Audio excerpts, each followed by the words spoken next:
ഇന്ത്യയിൽ ഈ പേര് കേൾക്കാത്ത ആരുമില്ല എന്നുള്ളത് നിങ്ങൾ കഴിഞ്ഞ നെക്സസ് പ്രോഗ്രാമിൽ നമ്മുടെ ലീഗ് മുസ്ലിം ലീഗിന്റെ STU തൊഴിലാളി യൂണിയൻ അല്ലേ, അതിന്റെ KP നൗഷാദ് സാർ പറഞ്ഞൊരു വാക്കുണ്ട്. നിങ്ങൾ ആ വീഡിയോ കണ്ട ആൾക്കാർക്ക് അറിയാം. അതായത് ഇന്ന് കേരളത്തിൽ അങ്ങോളം ഇങ്ങോളം ഈ പ്രൊഡക്റ്റ് ഉപയോഗിക്കുന്ന ഒരു വീട് പോലും ഇല്ലാന്ന്. സോ ഇത്രയും പവർഫുൾ ആയിട്ട് കമ്പനി പെനിട്രേറ്റ് ചെയ്ത് കഴിഞ്ഞു.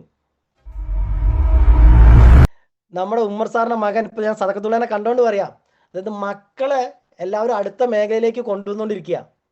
എന്നാൽ ഇന്ന് കർഷകശ്രീ അവാർഡ് കിട്ടിയ കർഷകൻ പോലും മക്കളെ കൃഷിക്ക് വിടുവോ? ഒന്ന് ചിന്തിച്ചു നോക്കൂ. മൈലിസ്റ്റോൺ മാർക്കറ്റിംഗിലേക്ക് കടന്നു വരുന്നത് നമ്മുടെ ബെന്നി സാറിന്റെ ക്ഷണം സ്വീകരിച്ചുകൊണ്ടാണ്. ഇന്ന് ക്ഷണം എന്ന് പറയുന്നത് സത്യം പറഞ്ഞാൽ അന്ന് സാർ എന്നെ പിടിച്ചു വലിച്ചിട്ടതാണ്. കാരണം ഇൻഡസ്ട്രിയുടെ ഫ്യൂച്ചർ കണ്ടുകൊണ്ടൊന്നും വന്ന വ്യക്തിയല്ല. ബെന്നി സാറ് നിർബന്ധിച്ചു, അദ്ദേഹത്തിന് ഒഴിവാക്കാൻ പറ്റില്ലായിരുന്നു, അതുകൊണ്ട് കയറി നിന്നു. ഞാൻ ബേസിക്കലി കടന്നു വരുന്നത് ഈ മേഖലയ്ക്ക് മുൻപ്, അല്ലെങ്കിൽ ഇവരേക്ക് കടന്നു വരാൻ വേണ്ടി ഉള്ള ഇവിടുത്തെ ഈ മേഖലയ്ക്ക് ആവശ്യമായ കാര്യങ്ങളൊന്നും അല്ല ഞാൻ തുടക്കത്തിൽ പഠിച്ചിട്ടുണ്ടായിരുന്നത്. ഞാൻ പഠിച്ചത് സ്കൂളിങ്ങിൽ +2 കഴിഞ്ഞ ശേഷം ടൂൾ ആൻഡ് എഞ്ചിനീയറിംഗ് പോയിട്ടുണ്ട്, ഡിപ്ലോമ കഴിഞ്ഞിട്ടുണ്ട്. സോ ടൂൾ ആൻഡ് എഞ്ചിനീയറിംഗ് ഞാൻ പഠിച്ചത്. അത് കഴിഞ്ഞിട്ട് കൊച്ചി ഒരു കമ്പനിയിൽ ജോലി ഉണ്ടായിരുന്നു. അപ്പോൾ ആ ഒരു കാലഘട്ടത്തിലൂടെയൊക്കെ കടന്നു വരുമ്പോഴാണ് ലൈഫിന്റെ യാഥാർത്ഥ്യം. നമ്മൾ സ്വന്തമായിട്ട് ജോലിക്ക് പോകുമ്പോഴാണല്ലോ വരുമാനത്തിന്റെ എന്താ പറയുക ആവശ്യകതയും അത് കിട്ടുന്നതിന്റെ ലഭ്യതയൊക്കെ വ്യക്തമായിട്ട് മനസ്സിലാവുക. നമ്മൾ സ്കൂളിൽ പഠിക്കുന്ന പോലെ അല്ലെങ്കിൽ പഠിക്കുന്ന കാലഘട്ടത്തിലെ ലൈഫ് അല്ലല്ലോ നമ്മുടെ എംപ്ലോയ്മെന്റ് ലൈഫ്. അപ്പം അങ്ങനെയൊക്കെ എന്താ പറയുക പല സ്വപ്നങ്ങളും, ചെറുപ്പത്തിലെ പല സ്വപ്നങ്ങളും യാഥാർത്ഥ്യത്തിലേക്ക് കടന്നപ്പോൾ ഇല്ലാണ്ടാവുന്ന അവസ്ഥയിലേക്കൂടെ ഞാനും കടന്നു വന്നിട്ടുണ്ട്. അപ്പം അങ്ങനെ പോയിക്കൊണ്ടിരിക്കുമ്പോൾ ഡയറക്ട് സെല്ലിംഗ് എന്നൊരു മേഖലയെ പറ്റി കേട്ടു. നമുക്കറിയാം, നമ്മൾ ഡയറക്ട് സെല്ലിംഗ് മേഖലയിൽ ഒരു മീറ്റിങ്ങിന് പോയാൽ നമുക്കൊരു കാര്യം ഉണ്ടാവും, നമുക്കൊരു പ്രതീക്ഷ വരും, ഒരു എനർജി ഉണ്ടാവും അല്ലേ? കാരണം പക്ഷെ മറ്റൊരു മേഖലയിലും കേൾക്കാത്ത പല കാര്യങ്ങളും ഇവിടുന്ന് ആസ്വദിക്കാൻ പറ്റുന്നുണ്ട്. അപ്പം അങ്ങനെ ഈ മേഖലയിലേക്ക് കടന്നു വന്നു. പക്ഷെ തുടക്കത്തിൽ ഇപ്പം നമ്മൾ എന്താ പറയുക, ഇന്ന് പല ലീഡേഴ്സും തുടക്കക്കാർ അനുഭവിക്കുന്ന എല്ലാ ബുദ്ധിമുട്ടുകളും ഞാനും അനുഭവിച്ചിട്ടുണ്ട്. എല്ലാ ലീഡേഴ്സും അനുഭവിച്ച പോലെ ഞാനും അനുഭവിച്ചിട്ടുണ്ട്. കാരണം തുടക്കത്തിലാണ് ഇൻഡസ്ട്രിയിൽ ഏറ്റവും വലിയ ബുദ്ധിമുട്ടുകളുള്ളത്. കാരണം നമുക്ക് ഈ ഇൻഡസ്ട്രിയിൽ പ്രധാനപ്പെട്ട 4 സ്റ്റേജുകളുണ്ട്. അതിൽ ആദ്യത്തേതാണ് ബിൽഡ് ദ ടീം എന്ന് പറയും. കാരണം നമ്മൾ ഒറ്റയ്ക്കാണ് കടന്നു വരിക. ഏതൊരു വ്യക്തി ഇൻഡസ്ട്രിയിൽ കടന്നു വരുന്ന ഒറ്റയ്ക്കാണ്. സോ അദ്ദേഹത്തിന്റെ ഫസ്റ്റ് സ്റ്റെപ്പ് എന്ന് പറഞ്ഞാൽ ഒരു ടീം ഉണ്ടാക്കണം അല്ലേ? കാരണം ഇവിടെ ലോകത്തെ എല്ലാ ആൾക്കാരും അല്ലെങ്കിൽ എല്ലാ കോർപ്പറേറ്റ് കമ്പനികളും വരുമാനം ഉയർത്താൻ ചെയ്യുന്ന സെയിം ലോജിക്കാണ് നമ്മുടെ കമ്പനിയും യൂട്ടിലൈസ് ചെയ്യുന്നത്. എല്ലാവർക്കും അറിയാം, വർക്കിംഗ് അവർ മൾട്ടിപ്ലിക്കേഷൻ തിയറി എന്ന് പറയും. അതായത് വർക്കിംഗ് അവർ കൂടിയാലേ ലോകത്ത് വരുമാനം ഉയർത്താൻ പറ്റുള്ളൂ. സോ നമുക്ക് നമ്മുടെ വർക്കിംഗ് അവർ കൂട്ടണമെങ്കിൽ നമുക്കും ഒരു ടീം വേണം. ഇപ്പോൾ മുകേഷ് അംബാനിക്കും ടീമുണ്ട് അല്ലേ? ഏകദേശം 4 ലക്ഷത്തോളം എംപ്ലോയീസ് വർക്ക് ചെയ്യുന്നുണ്ട്. ഏകദേശം 1 ലാഖിനടുത്ത് എംപ്ലോയീസ് നമ്മുടെ MA യൂസഫ് അലി സാറിനുണ്ട്. സോ ഈ വർക്കിംഗ് അവർ കൂടുതൽ പ്രവൃത്തി മണിക്കൂറുകൾ ആർക്കൊക്കെ ഭൂമിയിൽ ഉൽപ്പാദിപ്പിക്കാൻ പറ്റുമോ അവർക്കൊക്കെ വരുമാനം ഉയർത്താൻ പറ്റും. അത് ലോക നിയമമാണ്. അത് ഇവിടെ ആർക്ക് വേണമെങ്കിലും നമ്മളൊന്ന് ലോകം ഒന്ന് കണ്ണു തുറന്ന് നോക്കിക്കഴിഞ്ഞാൽ മനസ്സിലാക്കാൻ പറ്റും. എന്നാൽ വർക്കിംഗ് അവർ കൂട്ടുക എന്ന് പറയുന്നത് നമ്മൾ ഈ പറയുന്ന എളുപ്പത്തിൽ നടക്കുന്ന കാര്യമല്ല അല്ലേ? ഇപ്പോൾ ഫിസിക്കൽ ട്രഡീഷണൽ രീതിയിൽ നമ്മൾ ഒരു 10 പേർക്ക് തൊഴിൽ കൊടുക്കുന്നു, അല്ലെ 10 പേരുടെ വർക്കിംഗ് അവർ നമുക്ക് കിട്ടണമെങ്കിൽ നമുക്ക് കൊടുക്കാനുള്ളത് റെമ്യൂണറേഷൻ അവർക്ക് കൊടുക്കണം അല്ലേ? സോ അതിൻ്റെ ഒരു ബുദ്ധിമുട്ട് നമുക്കറിയാം. സോ എന്നാൽ ഈ ഇൻഡസ്ട്രിയിൽ, ഡയറക്ട് സെല്ലിംഗ് ഇൻഡസ്ട്രിയിൽ, മൈൽസ്റ്റോൺ മാർക്കറ്റിംഗിൽ നമ്മളൊരു വ്യക്തിയുടെ കഴിവ് എടുക്കാൻ നമുക്ക് കൊടുക്കേണ്ടത് തിരിച്ച് റെമ്യൂണറേഷൻ അല്ല, പകരം നമ്മുടെ എന്താ പറയുക നമ്മുടെ സ്മാർട്ട്നെസ് ആണ് ഈ ഇൻഡസ്ട്രിയിൽ നമ്മൾ. കാരണം ഒന്ന് സ്മാർട്ടായിട്ട് നിന്നാൽ നമുക്ക് വർക്കിംഗ് അവർ ഇവിടെ ഉണ്ടാക്കിയെടുക്കാൻ പറ്റും. അതിൻ്റെ ഏറ്റവും വലിയ ഭാഗ്യം ഇവിടെ നമ്മുടെ കമ്പനി വിൽക്കുന്ന ഉൽപ്പന്നങ്ങൾ ഏതൊരു വ്യക്തിക്കും ആവശ്യമുള്ള ഉൽപ്പന്നങ്ങളാണ്. അതിലൊരു തർക്കമല്ല, ഒരു ചോദ്യമല്ല. 2 ക്വാളിറ്റി. ഇത്രയും ഹൈ ക്വാളിറ്റിയിൽ ഇത്രയും എന്താ പറയുക എക്കണോമിക്കൽ പ്രൈസിങ്ങിൽ പ്രൊഡക്റ്റ് കൊടുക്കുന്ന വേറൊരു കമ്പനി ഇന്ന് ഇന്ത്യയിൽ വേറെ ഇല്ല എന്നുള്ള യാഥാർത്ഥ്യം നമ്മൾ അറിയണം. ഞാൻ ഇന്നലത്തെ ദിവസം യൂണിവേഴ്സിറ്റിക്ക് അടുത്ത് നമ്മുടെ സുഹൃത്തിനെ, നമ്മുടെ ടീമിലൊരു വ്യക്തിയുടെ സുഹൃത്താണ്, ആളെ ഒന്ന് മീറ്റ് ചെയ്തപ്പോൾ ആൾ പറഞ്ഞു ആളൊരു ഇന്റർനാഷണൽ ഡയറക്ട് സെല്ലിംഗ് കമ്പനിയിൽ, അതായത് ഇന്ത്യക്ക് പുറത്തും ഓപ്പറേഷണൽ ഒരു കമ്പനിയിൽ കഴിഞ്ഞ കുറച്ച് വർഷങ്ങളായിട്ട് വർക്ക് ചെയ്യുന്ന ആളാണ്. പക്ഷെ അദ്ദേഹം കഴിഞ്ഞ 17-ാം തീയതി നമ്മുടെ നെക്സസ് പ്രോഗ്രാമിന് വന്നിട്ടുണ്ടായിരുന്നു. അപ്പോൾ ആൾ പറഞ്ഞൊരു വാക്കാണ്, അങ്ങനത്തെ ഒരു മീറ്റിംഗ് നടത്താൻ ഈ പറഞ്ഞ ഇന്റർനാഷണൽ കമ്പനിക്ക് പോലും സാധ്യമല്ല. സോ നമ്മൾ നമ്മുടെ കമ്പനിയുടെ വലിപ്പം അറിയണം. കാരണം നമ്മൾ എത്തിപ്പെട്ട കമ്പനി, കാരണം ശരിക്കും നമ്മൾ ആ പ്രോഗ്രാം ഇവിടെ ഇരിക്കുന്ന എല്ലാവരും എനിക്ക് തോന്നുന്നു എത്ര പേര് കണ്ടിട്ടുണ്ടെന്ന് എനിക്കറിയില്ല. നെക്സസ് പ്രോഗ്രാമിൽ വന്ന ഒരുപാട് പേര് മീറ്റിങ്ങിൽ ഉണ്ടായിരിക്കും. ശരിക്കും അങ്ങനത്തെ ഒരു സ്റ്റേജ് സെറ്റപ്പും എന്നൊക്കെ പറയുമ്പോൾ അതൊരു എന്താ പറയാ ഇന്റർനാഷണൽ സ്റ്റാൻഡേർഡിലേക്ക് മാറ്റുന്ന ഒരു പ്രോഗ്രാം. പ്രത്യേകിച്ച് ഏറ്റവും കൂടുതൽ വേണ്ടത് പ്രോഗ്രാം സക്സസ് ആവാൻ ക്രൗഡാണ്. നിങ്ങൾ കണ്ടിട്ടുണ്ട് അല്ലേ? 12,000-ഓളം ആൾക്കാർ അവിടെ ഉണ്ടായിരുന്നു. സോ ആ ക്രൗഡിനെ ഈ കാലഘട്ടത്തിൽ കോർഡിനേറ്റ് ചെയ്യാൻ പറ്റുന്ന മറ്റൊരു കമ്പനി ഇല്ലാന്ന് നമ്മുടെ ഒരു എന്താ പറയാ, വേണമെങ്കിൽ കോമ്പറ്റീറ്റിംഗ് എന്നൊന്നും പറയാൻ ഇല്ലെങ്കിൽ പോലും ഒരു കമ്പനി, ഡയറക്ട് സെല്ലിംഗ് മേഖലയിലുള്ള ഒരു കമ്പനി കഴിഞ്ഞ കുറച്ച് വർഷങ്ങളായിട്ടുള്ള ഒരു വ്യക്തി പറഞ്ഞു. സോ ഇത്രയും പവർഫുൾ ഒരു കമ്പനിയിൽ നമ്മൾ എത്തിപ്പെട്ടു എന്നുള്ളത് തന്നെയാണ് നമ്മുടെ ഏറ്റവും വലിയ ആദ്യത്തെ ഭാഗ്യം എന്ന് പറയുന്നത്. നിങ്ങൾ കേട്ടിട്ടുണ്ടാവും, കുട്ടി സുന്ദരിയാണെങ്കിൽ പാതി കല്യാണം കഴിഞ്ഞു എന്ന് പറയും അല്ലേ? സോ നമ്മുടെയൊക്കെ സീലിംഗ് അല്ലെങ്കിൽ നമ്മുടെയൊക്കെ സക്സസിന്റെ പകുതി പണി അവിടെ കഴിഞ്ഞിട്ടുണ്ട്. ഇനി നമ്മുടെ ശരിക്കും ആ പ്രോഗ്രാമിൽ നിങ്ങൾ കണ്ടു പല ലീഡേഴ്സിന്റെ ഇൻകം കേട്ടു അല്ലേ? കഴിഞ്ഞ കുറച്ച് വർഷങ്ങളായിട്ട് അവർ വാങ്ങിക്കൊണ്ടിരിക്കുന്ന ഇൻകം. ഒരുപക്ഷെ നമ്മുടെ നാട്ടിൽ ഇപ്പോഴും പല കമ്പനികളും തുടങ്ങുമ്പോൾ ആ കമ്പനിയുടെ ആസ്തി നമ്മുടെയൊക്കെ ലീഡേഴ്സ് കവർ ചെയ്ത് കഴിഞ്ഞു. ഞാൻ പറഞ്ഞത് മനസ്സിലായെന്ന് എനിക്കറിയില്ല. അതായത് ഈ ഇൻഡസ്ട്രിയിൽ നമ്മുടെ മലേഷ്യൻ മാർക്കറ്റിംഗ് കമ്പനിയിൽ ഒരു നമ്മളെ പോലെയൊക്കെ കടന്നു പോകുന്ന ആൾക്കാർ വാങ്ങിയ വരുമാനം ഇന്ന് നമ്മുടെ നാട്ടിൽ തുടങ്ങുന്ന പല കമ്പനികളുടെയും ആസ്തിക്ക് മുകളിലാണ്. സോ അത്രയധികം ഇൻകം കിട്ടുന്ന മറ്റ് കമ്പനികൾ നാട്ടിലില്ല. ഇപ്പോഴും ഈ എന്താ പറയുക, കഴിഞ്ഞൊരു 6 മാസമുള്ള ഒരു വ്യക്തിയോട് പറഞ്ഞാണ് ഞങ്ങളുടെ കമ്പനി 12 കോടി മുടക്കിയിട്ടാണ് തുടങ്ങിയെന്ന്. അപ്പൊ എൻ്റെ കൂടെ ഉള്ള ഒരു പുതിയൊരു സ്റ്റുഡന്റ്, അപ്പൊ ആള് ആകെ 12 കോടിയോ, ആളാകെ അസ്ട്രോഷ്ടായി. പക്ഷെ ഒന്ന് ചിന്തിച്ചു നോക്കണം, നമ്മുടെ കമ്പനി കഴിഞ്ഞ 2 വർഷങ്ങൾക്കുള്ളിലാണ് നമ്മുടെ PUC പിക്കപ്പ് സെന്റർ പുറമെയുള്ള ആൾക്കാർക്ക് കൊടുക്കുന്നത് അല്ലേ? പുറമെ മീൻസ് ഇപ്പോൾ കോഴിക്കോട് PUC ഐ മീൻ നമ്മുടെ ഏജൻസി പബ്ലിക്കിന് കൊടുക്കുന്നത്. അതിന് മുന്നേ വരെ കമ്പനി ഓണ്ടായിരുന്നു, പൂളാടിക്കുന്ന് നിങ്ങൾക്ക് അറിയാം അല്ലേ? സോ കമ്പനിക്ക് ഓൾ ഓവർ ഇന്ന് ഇന്ത്യയിൽ 1000-ഓളം ഔട്ട്ലെറ്റുകളുണ്ട്, PUCകളുണ്ട്. ഇതിൽ ഇപ്പോഴും കുറെ എണ്ണം കമ്പനിയുടെ സ്വന്തം ഓണർഷിപ്പിലാണ്. അപ്പൊ ഈ 2 വർഷങ്ങൾക്ക് മുമ്പുള്ള ഏകദേശം 700-ഓളം ഔട്ട്ലെറ്റും കമ്പനി ഓണ്ടായിരുന്നു. നിങ്ങൾ അവിടെ കെട്ടിക്കിടക്കുന്ന പ്രൊഡക്റ്റിന്റെ സ്റ്റോക്ക് മാത്രം നോക്കിക്കഴിഞ്ഞാൽ ഈ സംഖ്യയുടെ മുകളിൽ വരും. അതായത് ഈ കമ്പനിയുടെ എന്നോട് സംസാരിക്കാൻ വന്ന വ്യക്തി 12 കോടി മുടക്കിയാണെന്ന് പറയുന്നതിന്റെ മടങ്ങ് സ്റ്റോക്ക് മാത്രമേ ഈ കമ്പനിയിലുണ്ട്. നമ്മൾ റിസർച്ചിന് മാറ്റി വെക്കുന്ന കാര്യങ്ങൾ ബാക്കിയൊക്കെ പോട്ടെ, നമ്മുടെ എന്താ പറയാ, സോ ഇത്രയും ഒരു വലിയ വലിപ്പം നമുക്ക് അറിയാൻ പറ്റണം എന്നുള്ളത് കൊണ്ടാണ് ഞാൻ ഈ കാര്യം ആദ്യം പറഞ്ഞത്. ഇനി നിങ്ങൾ ലക്ഷങ്ങൾ വരുമാനമുള്ള എത്ര പേരെ കണ്ടു എന്നുള്ളതൊന്ന് ആലോചിച്ച് നോക്കുക. നെക്സസ് പ്രോഗ്രാമിൽ വന്ന ആൾക്കാരില്ലെങ്കിൽ നമ്മുടെ ഉമർസ്ഥാദ് എല്ലാ കാര്യവും വീഡിയോ ഒപ്പിയെടുത്തിട്ടുണ്ട്. സാർ എല്ലാ കാര്യങ്ങളും നിങ്ങളുടെ കയ്യിൽ എത്തിച്ചു തന്നിട്ടുണ്ട്. വരാത്ത ഒരാൾക്ക് പോലും എന്താണ് അവിടെ നടന്നതെന്ന് ഫുള്ള് കാണുന്ന രീതിയിൽ സാർ ഒപ്പിയെടുത്തിട്ടുണ്ട്. സോ നമ്മൾ മാറ്റിവെക്കുന്ന മേഖലയിലേക്ക് നാളുകളിൽ എന്തായി തീരാൻ പറ്റും എന്നുള്ളത് തെളിയിച്ച് കാണിച്ചു തന്നിരിക്കുന്ന യാഥാർത്ഥ്യമായിട്ട് നമ്മുടെ മുന്നിലുണ്ട്. സോ ആ നെക്സസ് പ്രോഗ്രാം അത്രയും, കാരണം കമ്പനിയുടെ നേട്ടങ്ങൾ കമ്പനി ഷോക്കേസ് ചെയ്താണ്. നിങ്ങൾ അവിടെ ക്രൗൺ ഡയമണ്ട് റാങ്കിൽ 2 പേരെ കണ്ടു അല്ലേ? രാജേഷ് യാദവ് സാറൊക്കെ. അതെ, ഞാൻ ഏകദേശം 2 വർഷം മുൻപേ ഒക്കെ അദ്ദേഹത്തിന്റെ ഇൻകം 1 കോടിക്ക് മുകളിലാണ്. മുബിൻ സാറിനൊക്കെ നിങ്ങൾ കേട്ടിട്ടുണ്ടാവും അല്ലേ? സോ ഇത്രയും പവർഫുൾ അച്ചീവേഴ്സിനെ സൃഷ്ടിക്കാനും ഇത്തരം ആൾക്കാർക്ക് ഈ ഇൻകം കൊടുക്കാനും കപ്പാസിറ്റി ഒരു കമ്പനിയാണ് നമ്മുടെ കമ്പനി. ദെൻ എനിക്ക് അത് പറഞ്ഞതിന്റെ കണ്ടിന്യൂഷൻ ആയിട്ട് പറയാനുള്ള ഒരു കാര്യം കൂടെ, നമ്മൾ ചില കാര്യങ്ങൾ, ചില മാറ്റങ്ങൾ നമ്മൾ കണ്ണു തുറന്ന് കാണണം. ഇപ്പോ അതിനു മുൻപ് ഫെബ്രുവരി 19 നമ്മുടെ കേരളത്തിൽ ഒരു ഈവന്റ് നടന്നിരുന്നു അല്ലേ? ഓർമ്മയുണ്ടാവും. തിരുവനന്തപുരത്ത് വെച്ചിട്ട് നമ്മുടെ സെൻട്രൽ സ്റ്റേഡിയത്തിൽ വെച്ചിട്ട് കേരള ഗവൺമെന്റ് നമ്മുടെ ഈ ഒരു മേഖലയ്ക്ക് ആവശ്യമായ ഡയറക്ട് സെല്ലിംഗ് മോണിറ്ററിംഗ് അതോറിറ്റി, എന്താണ് DSMA അതിന്റെ ആവശ്യകത എന്ന് ഞാൻ പറഞ്ഞുതരാം. ഇപ്പോ ഈ മീറ്റിംഗിൽ അല്ലെ നമ്മുടെ സമൂഹത്തിൽ ഇൻഷുറൻസ് സെഗ്മെന്റിൽ വർക്ക് ചെയ്യുന്ന ആൾക്കാരുണ്ടായിരിക്കും അല്ലെ? നമ്മൾ LIC ഏജന്റ് എന്നൊക്കെ പറയുമല്ലോ, അങ്ങനത്തെ ആൾക്കാരുണ്ടാവും. എന്നാൽ കുറച്ച് വർഷങ്ങൾക്ക് മുമ്പ് ശരിക്ക് ഗവൺമെന്റ് ഈ ഇൻഷുറൻസ് മേഖലയെ പറ്റി പഠിക്കാൻ വേണ്ടി ഒരു കമ്മിറ്റിയെ നിയോഗിച്ചത്. അതിന്റെ പേര് മൽഹോത്ര കമ്മീഷൻ ആണ്. ആ കമ്മീഷൻ ഇന്ത്യയിലെ വാക്ക് മാറിപ്പോയി. അദ്ദേഹം അന്നത്തെ ഇൻഷുറൻസ് കമ്പനികളെ പറ്റി പഠിച്ചിട്ട് പറഞ്ഞൊരു വാക്ക് ഞാനിപ്പോൾ ഓർമ്മപ്പെടുത്താൻ ആഗ്രഹിക്കുന്നു. ഇൻഷുറൻസ് ഇൻഡസ്ട്രി ഇന്ത്യയിൽ ചീഞ്ഞ് നാറിക്കൊണ്ടിരിക്കുക എന്നാണ് ആ മേഖലയെ പറ്റി പഠിച്ച ഗവൺമെന്റ് കമ്മീഷൻ പറഞ്ഞത്. അവർ പറഞ്ഞ കാരണം ഇതാണ്. സത്യം പറഞ്ഞാൽ നമ്മളും പണ്ട് കാലത്ത് ഇൻഷുറൻസ് മേഖലയെ മരണക്കുറി എന്നാ പറയാ. ഒരു കുറിയാണ്, കുറി വെച്ച് കഴിഞ്ഞാൽ അടിക്കുന്ന എപ്പോഴാണെന്നറിയോ? അങ്ങനത്തെ ഒരു കൺസെപ്റ്റ് ആയിരുന്നു ഇൻഷുറൻസ് മേഖലയിൽ ഉണ്ടായിരുന്നത്.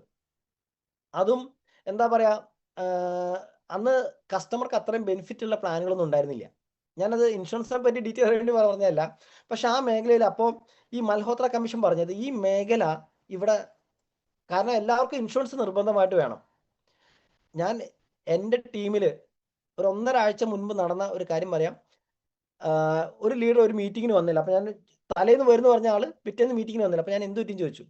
അപ്പോൾ ആളുടെ ചേട്ടൻ പെട്ടെന്ന് രാത്രി 10:40, കാരണം ഞാൻ വിളിച്ചതിന് ശേഷം ആളുടെ ചേട്ടൻ സ്ട്രോക്ക് വന്നു. സ്ട്രോക്ക് വന്നിട്ട് നേരെ അവര് വീടിൻ്റെ അടുത്തുള്ള മണശ്ശേരിയുള്ള KMCT ഹോസ്പിറ്റലിൽ കൊണ്ടുപോയി.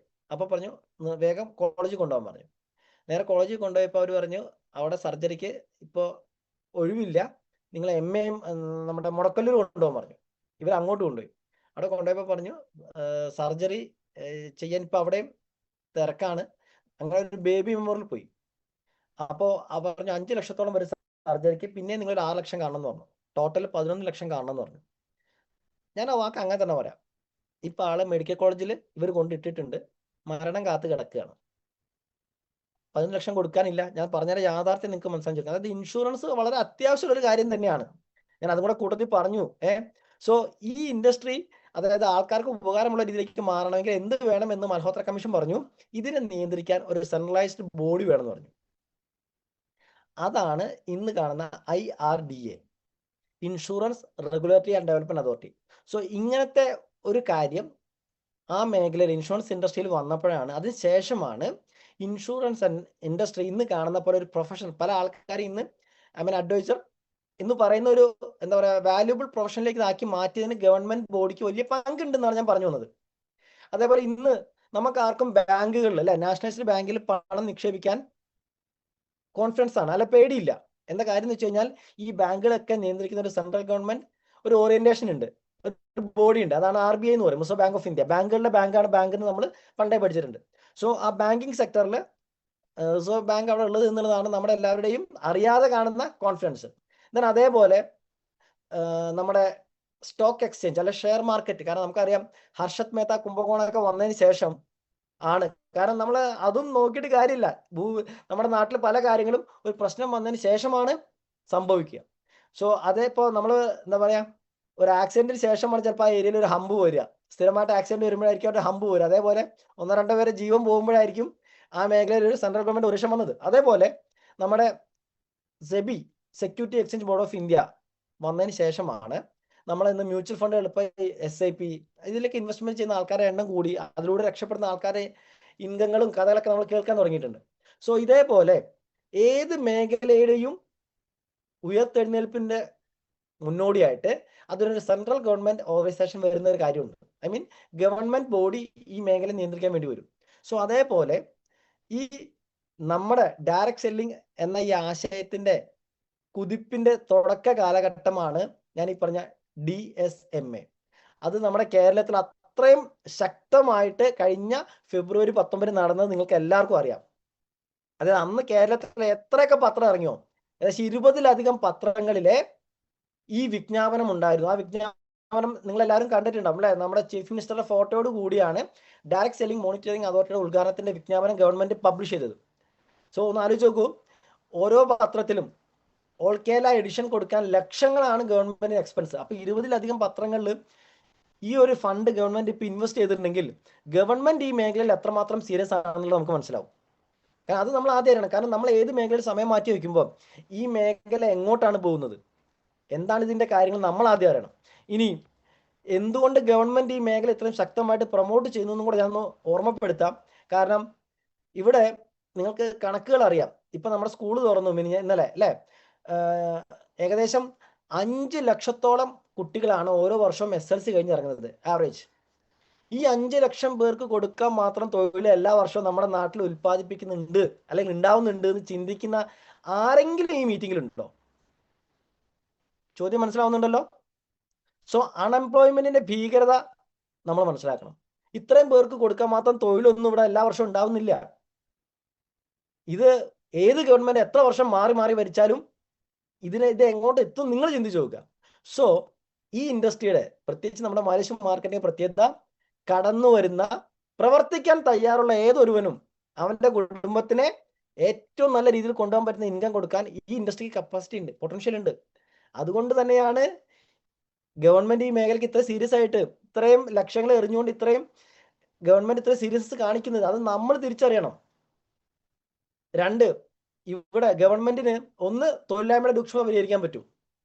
2, ഈ ഇൻഡസ്ട്രി കൂടെ നമ്മൾ ഒരു പ്രൊഡക്റ്റ് വിറ്റ് പോയാൽ അതിന്റെ സെയിൽസ് ടാക്സ്, ഒരു കച്ചവടം നടന്നാൽ, ഒരു സെയിൽ നടന്നാൽ അതിന്റെ സെയിൽസ് ടാക്സ്, വിൽപ്പന നികുതി കറക്റ്റ് ഗവൺമെന്റിൽ കിട്ടും. നിങ്ങളൊരു പേസ്റ്റ് വിറ്റോ അതിന്റെ ടാക്സ് ഗവൺമെന്റിൽ കിട്ടുന്നുണ്ട്.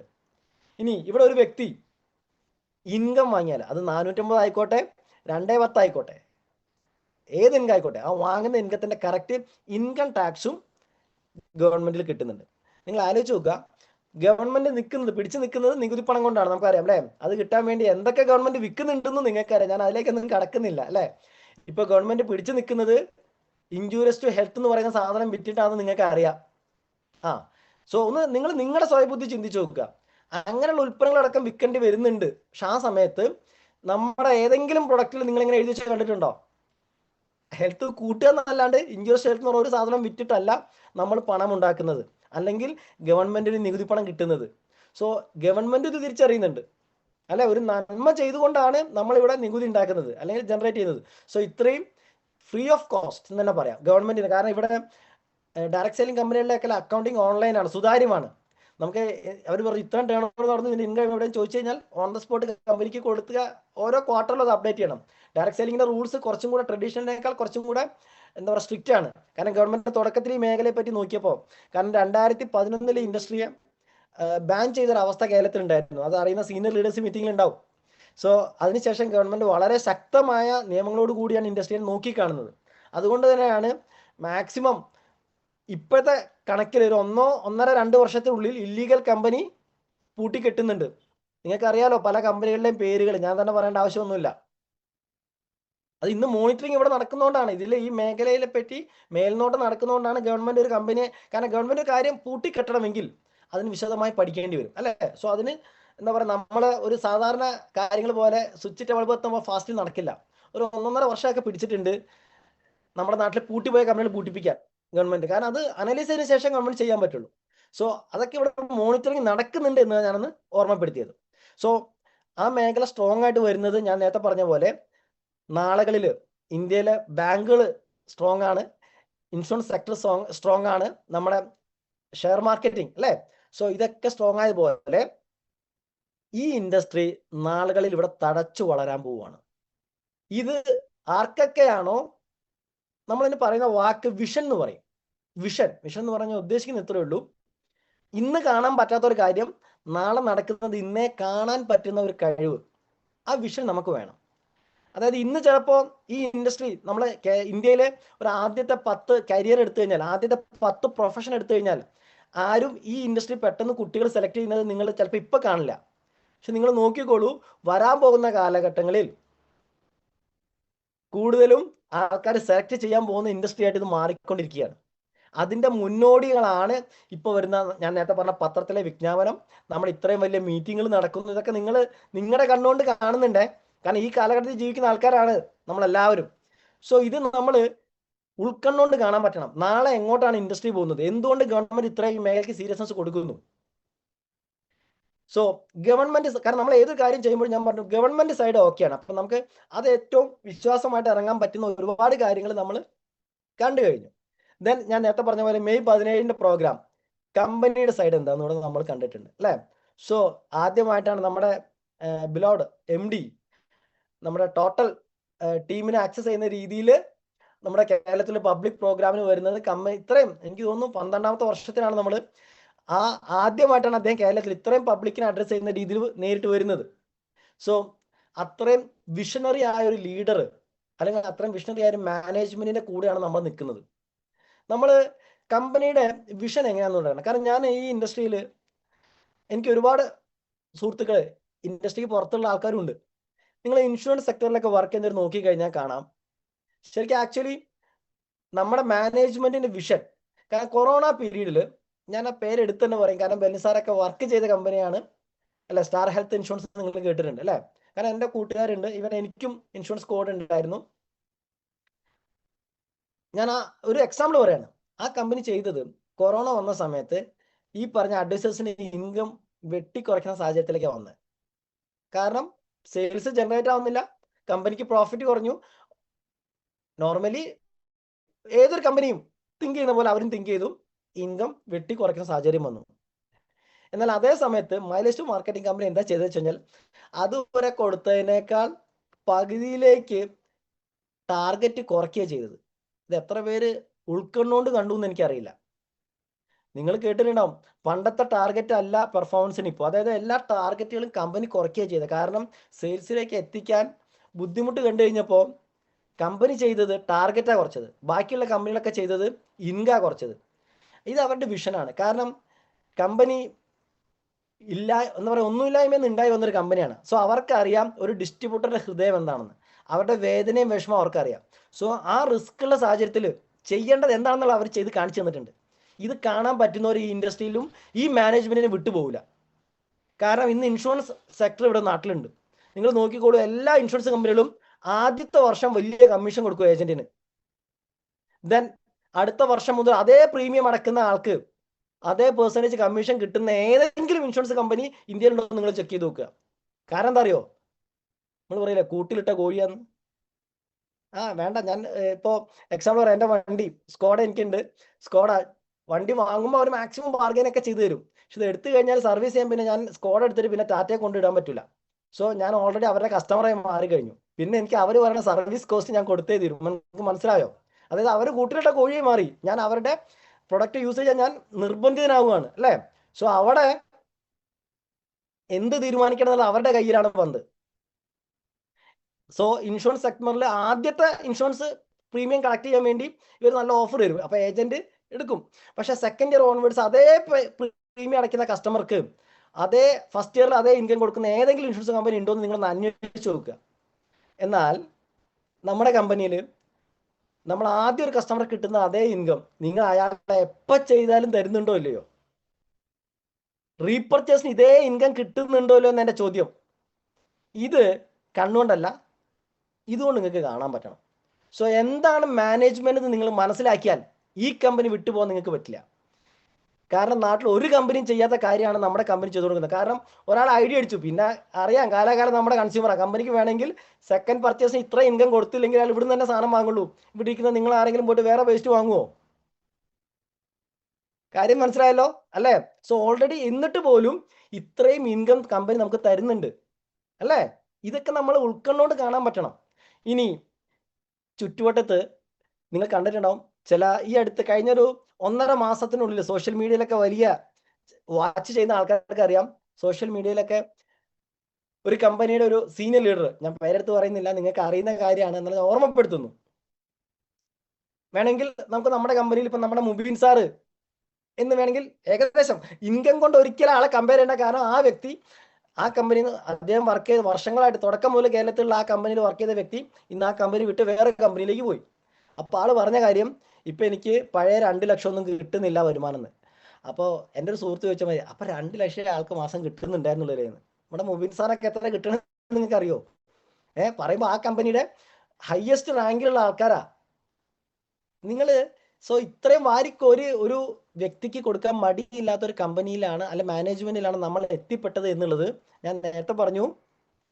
കുട്ടി സുന്ദരിയാണെങ്കിൽ പാതി കല്യാണം കഴിഞ്ഞു. സോ ഇത് ദൈവത്തിന് നമ്മൾ രക്ഷപ്പെടാൻ തീരുമാനമുള്ളത് കൊണ്ടാണ് നമ്മൾ ഈ കമ്പനിയിൽ എത്തിപ്പെട്ടത്. ഇത് തിരിച്ചറിയാൻ നമുക്ക് പറ്റണം. So management side okay. ഇനി അപ്പോൾ ആ ലീഡർ മാറാനുള്ള കാരണം ഇൻകം ഇപ്പോൾ 2 ലക്ഷം കിട്ടാത്ത അവസ്ഥയിലേക്ക് പോയി. അതായത് ഇൻകം പ്ലാൻ ചേഞ്ച് ചെയ്തു. അതായത് ഇൻകം ലെവലുകൾ വെട്ടിച്ചുരുക്കിക്കൊണ്ടിരിക്കുകയാണ് ചുറ്റുവട്ടത്തെ പല കമ്പനികളും. അതായത് ഞാൻ ട്രഡീഷണൽ മാർക്കറ്റിംഗ് മാത്രമല്ല പറഞ്ഞത്, ഡയറക്റ്റ് സെല്ലിംഗ് മേഖലയിലും. അതുകൊണ്ടാണ് ഇത്തരം ശക്തമായ തീരുമാനങ്ങൾ. വർഷങ്ങളായിട്ട് ഒരു മേഖലയിൽ വർക്ക് ചെയ്യുന്ന ലീഡർ മാറി വേറെ കമ്പനി മാറിയൊക്കെ നിങ്ങൾ അറിഞ്ഞിട്ടുണ്ടാവും. സീനിയർ ലീഡേഴ്സ് ചോദിച്ചു കഴിഞ്ഞാൽ കാര്യം അറിയാം. അവരൊക്കെ യൂട്യൂബ് എന്താ പറയുക, നമ്മുടെ സോഷ്യൽ മീഡിയ പ്രസൻസിലടക്കം അവർ എന്തുകൊണ്ട് മാറുന്നുള്ള കണക്കും കാര്യങ്ങളടക്കം വ്യക്തമാക്കി പറയുന്നുണ്ട്. സോ ഈ നമ്മുടെ വിചാരം ഇതിന്റെ പുറത്ത് വേറെ എന്തോ ഇതിനേക്കാൾ കൂടുതൽ കിട്ടുന്നുണ്ടെന്നാണ്. അത് യാഥാർത്ഥ്യം എന്താണെന്നുള്ളത് മറ്റ് കമ്പനികൾ തന്നെ വിളിച്ചു പറഞ്ഞു തരുന്നുണ്ട് നമുക്ക്. സോ അത് നമ്മൾ അറിയാം. സോ ആ സമയത്താണ് നമ്മൾ ഇത്രയും നാൾ മൈലേജ് മാർക്കറ്റിംഗ് ഒരു കലണ്ടർ അല്ലെങ്കിൽ ഒരു സമയത്തിന്റെ അടിസ്ഥാനത്തിൽ പറയുകയാണെങ്കിൽ കമ്പനി എത്ര വരുമാനം കൊടുക്കുന്നുണ്ടെന്ന് ചോദിച്ചു കഴിഞ്ഞാൽ ഇത്രയും നാൾ നമുക്ക് പറയാൻ പറ്റുന്ന കാര്യങ്ങളും, ഒന്ന് ദിവസ വരുമാനം കൊടുക്കുന്നുണ്ട് അല്ലെ, സ്പോട്ട് കമ്മീഷൻ. അല്ലെങ്കിൽ റീറ്റെയിൽ പ്രോഫിറ്റ് ഡെയിലി ഉണ്ടാക്കുന്ന ആൾക്കാരുണ്ട്. 2 മാസ വരുമാനങ്ങളുണ്ട്. അത് ലോയൽറ്റിയും റാങ്ക് ഇൻകവും പെർഫോമൻസും ഒക്കെ ആയിട്ട് പല ഇൻകങ്ങളുണ്ട്. ദെൻ മാസ വരുമാനത്തിന് പുറമെ അർദ്ധവാർഷിക ഇൻകങ്ങൾ കമ്പനി കൊടുത്തിട്ടുണ്ട് അല്ലേ. ഇപ്പൊ നിങ്ങൾക്കറിയാം ലോയൽറ്റി ബോണസ് 6 മാസം തുടർച്ചയായിട്ട് ഒരു വ്യക്തി അടിച്ചു കഴിഞ്ഞാൽ ഈ ടോട്ടൽ വാങ്ങിയ ഇൻകത്തിന്റെ 25% കിട്ടും. അതപ്പോൾ അർദ്ധവാർഷിക വരുമാനം കമ്പനി കൊടുത്തിരുന്നു. Daily, monthly, half yearly, then കഴിഞ്ഞ ശനിയാഴ്ച മുതൽ ഇങ്ങോട്ട് ഇയർലി ഇൻകം കൊടുക്കുന്നുണ്ട്. അതായത് നിങ്ങൾ ഈ കമ്പനിയിൽ ഐഡിയ അടിക്കുമ്പോൾ പറഞ്ഞിരുന്ന പല വരുമാനങ്ങളും ഈ കമ്പനി അല്ലെങ്കിൽ ഒരു കമ്പനിയിൽ നമ്മൾ ഐഡിയ അടിക്കുമ്പോൾ, നമ്മൾ കോൺട്രാക്ട് സൈൻ ചെയ്യുമ്പോൾ പറഞ്ഞ കാര്യങ്ങൾ നിങ്ങൾ ശ്രദ്ധിച്ചിട്ടുണ്ടോ? ചില ആൾക്കാർ ഗൾഫിൽ പോയി, അപ്പൊ നമുക്ക് നല്ല ടാറ്റയൊക്കെ തന്നു പോയി. പക്ഷേ 2 മാസം കഴിഞ്ഞപ്പോൾ തിരിച്ചു വന്നു. ഞാൻ എൻ്റെ ഒരു കൂട്ടുകാരൻ തിരിച്ചു വന്നു. ഞാൻ എന്ത് ചോദിച്ചപ്പോൾ, എടാ അവിടെ പറഞ്ഞ ജോലിയല്ല കിട്ടിയെന്ന്. എൻ്റെ അനുഭവ. അതായത് അതേപോലെ ഞാൻ നേരത്തെ പറഞ്ഞ സീനിയർ ലീഡേഴ്സ് വേറെ കമ്പനിത്തെ ആൾക്കാർ ഇട്ടിച്ചു പോകുന്ന കാരണം നമ്മൾ തുടങ്ങുമ്പോൾ ഒരു കാര്യം പറഞ്ഞു, എന്നാൽ റൺ ചെയ്ത് തുടങ്ങുമ്പോൾ അത് കിട്ടിയിട്ടില്ലെങ്കിൽ പറഞ്ഞത് വാക്ക് പാലിക്കാത്തവൻ നമ്മിൽ പെട്ടവനല്ല എന്ന് മുഹമ്മദ് നബി പറഞ്ഞിട്ടുണ്ട് അല്ലേ. അതേപോലെ നമ്മുടെ ഈ പറഞ്ഞ കമ്പനി വാക്ക് പാലിച്ചില്ല, അവരിട്ടു പോന്നു. പക്ഷെ ഇവിടെ നമ്മൾ തുടക്കത്തിൽ പറഞ്ഞത് ഇത്ര ഇൻകേ തരുള്ളൂ എന്നാണ്. എന്നാൽ തുടങ്ങി കഴിഞ്ഞ് ഇറങ്ങിയപ്പോൾ പറയാണ് ഇനി വേറെയും കൂടെ തന്നോണ്ടിരിക്കുക. നിങ്ങൾക്ക് മനസ്സിലാവുന്നുണ്ടോ ചില കാര്യങ്ങൾ, മാറ്റങ്ങൾ? അതായത് നിങ്ങൾ കടന്നു വരാൻ പറഞ്ഞതിനേക്കാൾ കൂടുതലാണ് ഇപ്പൊ തന്നുകൊണ്ടിരിക്കുന്നത്. ഇങ്ങനെ അതായത് കമ്പനിയുടെ ആവശ്യം വേൾഡ് നമ്പർ 1 ആവണം. 2013 അവർ ആരംഭിക്കുമ്പോൾ 2020 ടേൺ ഓവർ വൈസ് ഇന്ത്യയിൽ നമ്പർ 1 ആവും എന്നാണ് അവർ ടാർഗറ്റ് ചെയ്തത്. By God's grace. അല്ലെങ്കിൽ നമ്മുടെ എന്താ പറയാ, നിങ്ങൾ ചിന്തിച്ചു നോക്കുക. ഇപ്പൊ നമ്മൾ വീട്ടിൽ ഒരു സാമ്പാർ ഉണ്ടാക്കണം, നല്ല സാമ്പാർ ഉണ്ടാക്കണം. ചീഞ്ഞ കഷ്ണങ്ങൾ, അതായത് ചീഞ്ഞ വെണ്ടയ്ക്ക, ചീഞ്ഞ തക്കാളിയൊക്കെ തന്നിട്ട് സാമ്പാർ ഉണ്ടാക്കാൻ പറഞ്ഞാൽ നടക്കുമോ? നടക്കൂല. നല്ല സാമ്പാറിന് നല്ല ഇൻഗ്രീഡിയൻസ് വേണം അല്ലേ. നല്ല ചേരുവകൾ ഉണ്ടെങ്കിലേ നല്ല സാമ്പാർ ഉണ്ടാക്കാൻ പറ്റൂ. സോ അതേപോലെ കമ്പനി ഇന്ന് ലോകത്ത്, ഇന്ത്യയിൽ കിട്ടാവുന്നതിൽ വെച്ച് ഏറ്റവും best of the best combination ഇതിനു വേണ്ടി അവർ ഹയർ ചെയ്തു അല്ലേ. അത് നമ്മുടെ R&D, research and development wing മുതൽ നിങ്ങൾ നോക്കിക്കഴിഞ്ഞാൽ മനസ്സിലാക്കാൻ പറ്റും. നമ്മുടെ മാർക്കറ്റിംഗ് ഹെഡ്, മുൻപ് വർക്ക് ചെയ്ത കമ്പനിയുടെ എല്ലാ കാര്യങ്ങളും നിങ്ങൾ നോക്കുക. സോ ഇത്രയും പവർഫുൾ ഒരു ടീം നമുക്കുള്ളത് കൊണ്ടാണ് 2020 ടാർഗറ്റ് ചെയ്ത ഇന്ത്യയിലെ നമ്പർ 1 അവർക്ക് 19. പിന്നെ കാലഘട്ടത്തിന്റെ കൊറോണയുടെ കാര്യം കൂടെ വരുന്നുണ്ട്. ഓക്കെ, കൊറോണയും കൂടെ വന്നപ്പോൾ നമ്മൾ 19 തന്നെ ബൈ ടേൺ ഓവർ. കാരണം നമ്മൾ നമ്പർ 1 എന്ന് പറയുമ്പോൾ എന്തിൻ്റെങ്കിലും അടിസ്ഥാനത്തിൽ പറയണം അല്ലേ. സോ വിറ്റുവരവിന്റെ അടിസ്ഥാനത്തിൽ 90കൾ തുടങ്ങിയ കമ്പനികളുടെ ടേൺ ഓവർ നമുക്ക് ക്രോസ് ചെയ്യാൻ സാധിച്ചു 19 തന്നെ. സോ നെക്സ്റ്റ് അവർ ടാർഗറ്റ് ചെയ്യുന്നത് ബൈ 2030 കൂടി ഏഷ്യയിലെ ടേൺ ഓവർ വൈസ്. കാരണം ഏഷ്യ എന്ന് പറയുമ്പോൾ നമ്മുടെ ഒരുപാട് ഡയറക്ട് സെല്ലിങ്ങിൽ ഒരുപാട് വർഷം എക്സ്പീരിയൻസ് ഉള്ള കമ്പനികളുള്ള രാജ്യങ്ങളുണ്ട്. സോ അവരുടെ ടേൺ ഓവറിനെ കോമ്പീറ്റ് ചെയ്യുന്ന രീതിയിലേക്ക് നമുക്ക് വളരണമെന്നാണ് അവരുടെ ടാർഗറ്റ്. സോ അതിന് ടീമും എല്ലാം ശക്തമായിട്ട് കൂടെ നിൽക്കണം. സോ അതിന് അവർ മനസ്സറിഞ്ഞ് കൂടെ നിൽക്കണം അല്ലേ. നിങ്ങൾ ആലോചിച്ച് നോക്കൂ, വേറെ ഏത് മേഖലയിലും നിങ്ങളൊരു കോർപ്പറേറ്റ് കമ്പനിയിലെ ഏത് മാനേജർ പോസ്റ്റ് ആണെങ്കിലും ആ ഡ്യൂട്ടി ടൈം കഴിഞ്ഞാൽ അവിടെ ഫുൾ കൈ കഴിഞ്ഞിട്ടുണ്ടാവും അല്ലേ. ഇവിടെ രാത്രി 11 മണിക്ക് ഫുൾ കൈ ആയിട്ട് ആൾക്കാരുണ്ടാവും. കാരണം ഇത് ആർക്കു വേണ്ടിയാ? സോ നമ്മൾ ആ കമ്പനിയുടെ പാർട്ടാണ് അല്ലേ. ഇത് നമ്മൾ നമുക്ക് വേണ്ടി ചെയ്യുന്ന ആ ബോധ്യത്തോട് കൂടെ നീങ്ങുന്നോണ്ടാണ് നിങ്ങൾ ഈ ലീഡേഴ്സിനെ അങ്ങനെ കാണുന്നത്. സോ ഇപ്പൊ കമ്പനി എസ്റ്റാബ്ലിഷ്ഡ് ആണ്. ഇന്ത്യയിൽ ഈ പേര് കേൾക്കാത്ത ആരും ഇല്ല എന്നുള്ളത് നിങ്ങൾ കഴിഞ്ഞ നെക്സസ് പ്രോഗ്രാമിൽ നമ്മുടെ ലീഗ്, മുസ്ലിം ലീഗിന്റെ STU തൊഴിലാളി യൂണിയൻ അല്ലേ, അതിന്റെ KP നൗഷാദ് സാർ പറഞ്ഞൊരു വാക്കുണ്ട്. നിങ്ങൾ ആ വീഡിയോ കണ്ട ആൾക്കാർക്ക് അറിയാം. അതായത് ഇന്ന് കേരളത്തിൽ അങ്ങോളം ഇങ്ങോളം ഈ പ്രൊഡക്റ്റ് ഉപയോഗിക്കുന്ന ഒരു വീട് പോലും ഇല്ലാന്ന്. സോ ഇത്രയും പവർഫുൾ ആയിട്ട് കമ്പനി പെനിട്രേറ്റ് ചെയ്ത് കഴിഞ്ഞു. സോ ഇത്രയും പവർഫുൾ ആയിട്ട് കമ്പനി, ഈ പേര് കേൾക്കാത്ത ആൾക്കാർ നിങ്ങൾ അന്വേഷിച്ച് നോക്കുക, നാട്ടിലുള്ള എത്ര പേരുണ്ടെന്നുള്ളത് വളരെ കുറവാണ് അല്ലേ. സോ ഇനി കമ്പനിക്ക് ആവശ്യം മാക്സിമം കമ്പനിയുടെ കൂടെ വന്ന ആൾക്കാർ രക്ഷപ്പെട്ട കണക്കുകൾ നാട്ടിൽ കേൾക്കണം. അതിന് മാക്സിമം ഔട്ട്പുട്ട് കമ്പനി തന്നുകൊണ്ടിരിക്കുകയാണ് അല്ലേ. സോ അതിന്റെ ഭാഗമായിട്ടാണ് ഈ ഒരു ഇൻകം കൂടെ. കാരണം കമ്പനി അന്ന് മാനേജ്മെന്റ് ചോദിച്ചു ലീഡേഴ്സിനോട് സീലിംഗ്. കാരണം മുബിൻ സാറിനെ സംബന്ധിച്ച് ഇൻഡസ്ട്രി നഷ്ടമാണ് അല്ലേ. 17 ലക്ഷം വേണ്ട, നിങ്ങൾ വേറെ ഒരു ലീഡറുടെ പേര് കേട്ടല്ലോ അല്ലേ, സജി പാറിക്കൽ സാറ്. ഓരോ മാസവും ITC ഒരു മാസം ഒരു ITCന്റെ BV മാച്ച് ചെയ്യുന്നുണ്ട്. എത്ര ഇൻകം കിട്ടുക? അതായത് 10 കോടി അപ്പുറം മാച്ച് ചെയ്യും.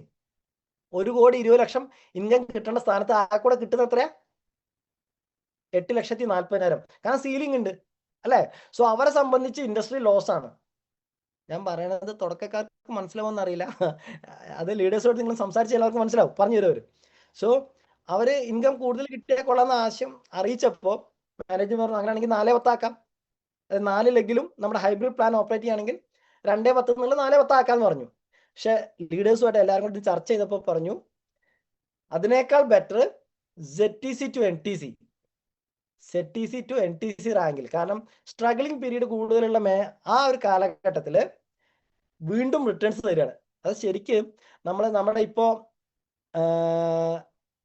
TDF, അധികം ആൾക്കാരും CDF കേട്ടിട്ടുണ്ട്, ചിക്കൻ ഡ്രൈ ഫ്രൈ അല്ലേ? എന്നാൽ ഇപ്പൊ TDF എന്താണെന്നുള്ളത് ഇനി മുതൽ ഓർമ്മിച്ചോളൂ. അതിനേക്കാൾ ടേസ്റ്റിയാണേ. അതായത് ടീം ഡെവലപ്മെന്റ് ഫണ്ട്. നമ്മൾ ഒരു വർഷം എത്ര ടോട്ടൽ ഇൻകം ഉണ്ടാക്കിയോ അതിന്റെ അപ് ടു 35% ആലോചിച്ച് നോക്കൂ.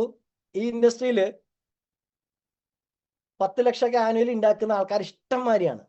നിങ്ങൾ മാസം ലക്ഷങ്ങൾ ഉണ്ടാക്കുന്ന ആൾക്കാരെ നെക്സസ് സ്റ്റേജിൽ കണ്ടു. പ്രോഗ്രാം 9:30 വരെ നീണ്ടതിന്റെ കാരണം ഈ ലക്ഷങ്ങൾ വാങ്ങുന്ന ഇവരെയൊക്കെ ഒന്ന് സ്റ്റേജിൽ കയറ്റി ഇറക്കാൻ കമ്പനിക്ക് ഒരു ആഗ്രഹം ഉണ്ടാവില്ലോ അല്ലേ? എല്ലാത്തിനെയും കയറ്റി ഇറക്കാൻ ഇപ്പോഴും നടന്നിട്ടില്ല. അത് നിങ്ങൾ കണ്ടില്ലേ, നമ്മള് നളന്തയില് TCക്ക് മൈക്ക് കാണിക്കുന്ന പോലെയാണ് ഇവിടെ ഡയമണ്ട് ഇവിടെ ലീഡേഴ്സിന് മൈക്ക് കൊടുക്കുന്നത്. WTCക്കാണ് സംസാരിക്കാൻ ഒന്ന് മൈക്ക് കൈ കൊടുക്കുന്നത്. ഹലോ, ഇതൊക്കെ കണ്ണുകൊണ്ട് കാണരുത്, ഇവിടം കൊണ്ട് കാണണം. ഇത്രയും ഗ്രോത്ത് ഉള്ള കമ്പനിയാണ്. നമ്മൾ പറയുകയല്ല, ചെയ്തേ കാണിച്ചുകൊണ്ടിരിക്കുന്നത്, സമൂഹത്തിൽ ആൾക്കാരെ രക്ഷപ്പെടുത്തിക്കൊണ്ടിരിക്കുന്നത്. അപ്പൊ ആ സമയത്ത് ഈ TDF എക്സ്ട്രാ തരുമ്പോൾ നിങ്ങൾ ചിന്തിച്ചു നോക്കുക, ഒരു വ്യക്തി 10 ലക്ഷം ഇൻകം ഉണ്ടാക്കിയാൽ 30% കിട്ടാന്ന് പറഞ്ഞു കഴിഞ്ഞാൽ ഒരുമിച്ച് കിട്ടുന്ന 3 ലക്ഷം രൂപയാണ്. സോ ഞാൻ പറഞ്ഞു വന്നത്, ബാക്കിയുള്ളവരൊക്കെ എന്താ പറയാ, ആൾക്കാരെ പിരിച്ചുവിടുകയും ചെയ്യുന്ന കാലഘട്ടത്തിൽ ഇത് വീണ്ടും വീണ്ടും എക്സ്ട്രാ തന്നുകൊണ്ടിരിക്കുക. ഇതൊരു ആറ്റിറ്റ്യൂഡാണ് അല്ലേ? നമ്മൾ പറയും ഒരു വ്യക്തിയുടെ സ്വഭാവം അറിയാൻ ഒന്നയാളെ കൂടെ യാത്ര ചെയ്യുക, 2 പണമിടപാട് നടത്താന്ന് പറയും. അപ്പോഴാണ് ഒരാളുടെ യഥാർത്ഥ സ്വഭാവം അറിയാൻ പറയും. അതേപോലെ നമ്മുടെ മാനേജ്മെന്റിന്റെ ആറ്റിറ്റ്യൂഡ് എന്താ നിങ്ങൾക്ക് മനസ്സിലാവുന്നുണ്ടോ? അതായത് അവർ എക്സ്ട്രാ ഇങ്ങോട്ട് തന്നുകൊണ്ടിരിക്കുക.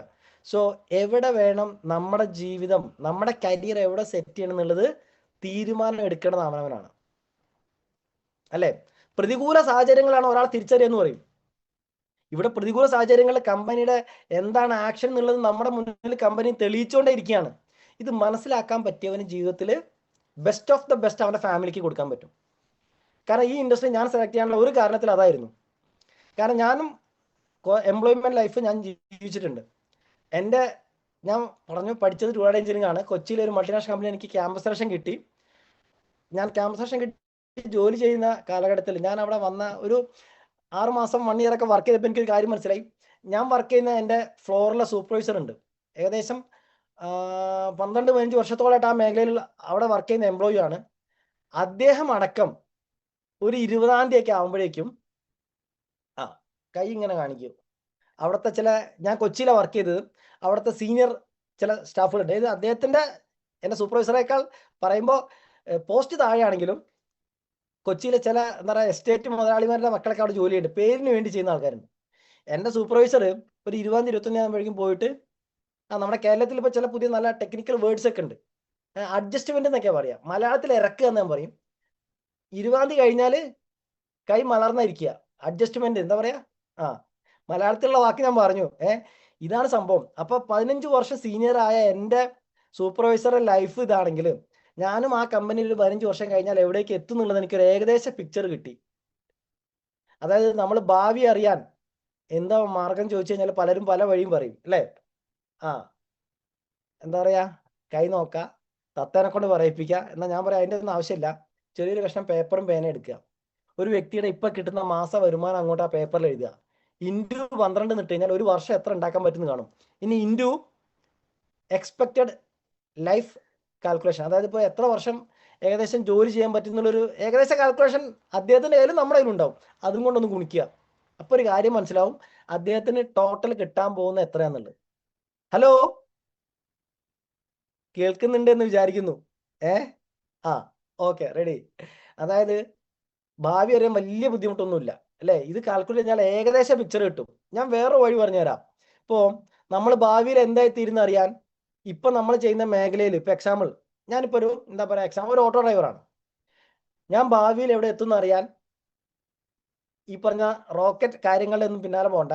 എനിക്കിനി ഒരു 20 വർഷം കൂടെ ജോലി അല്ല 30 വർഷം ജോലിയും വരുന്ന വിചാരിക്കുക.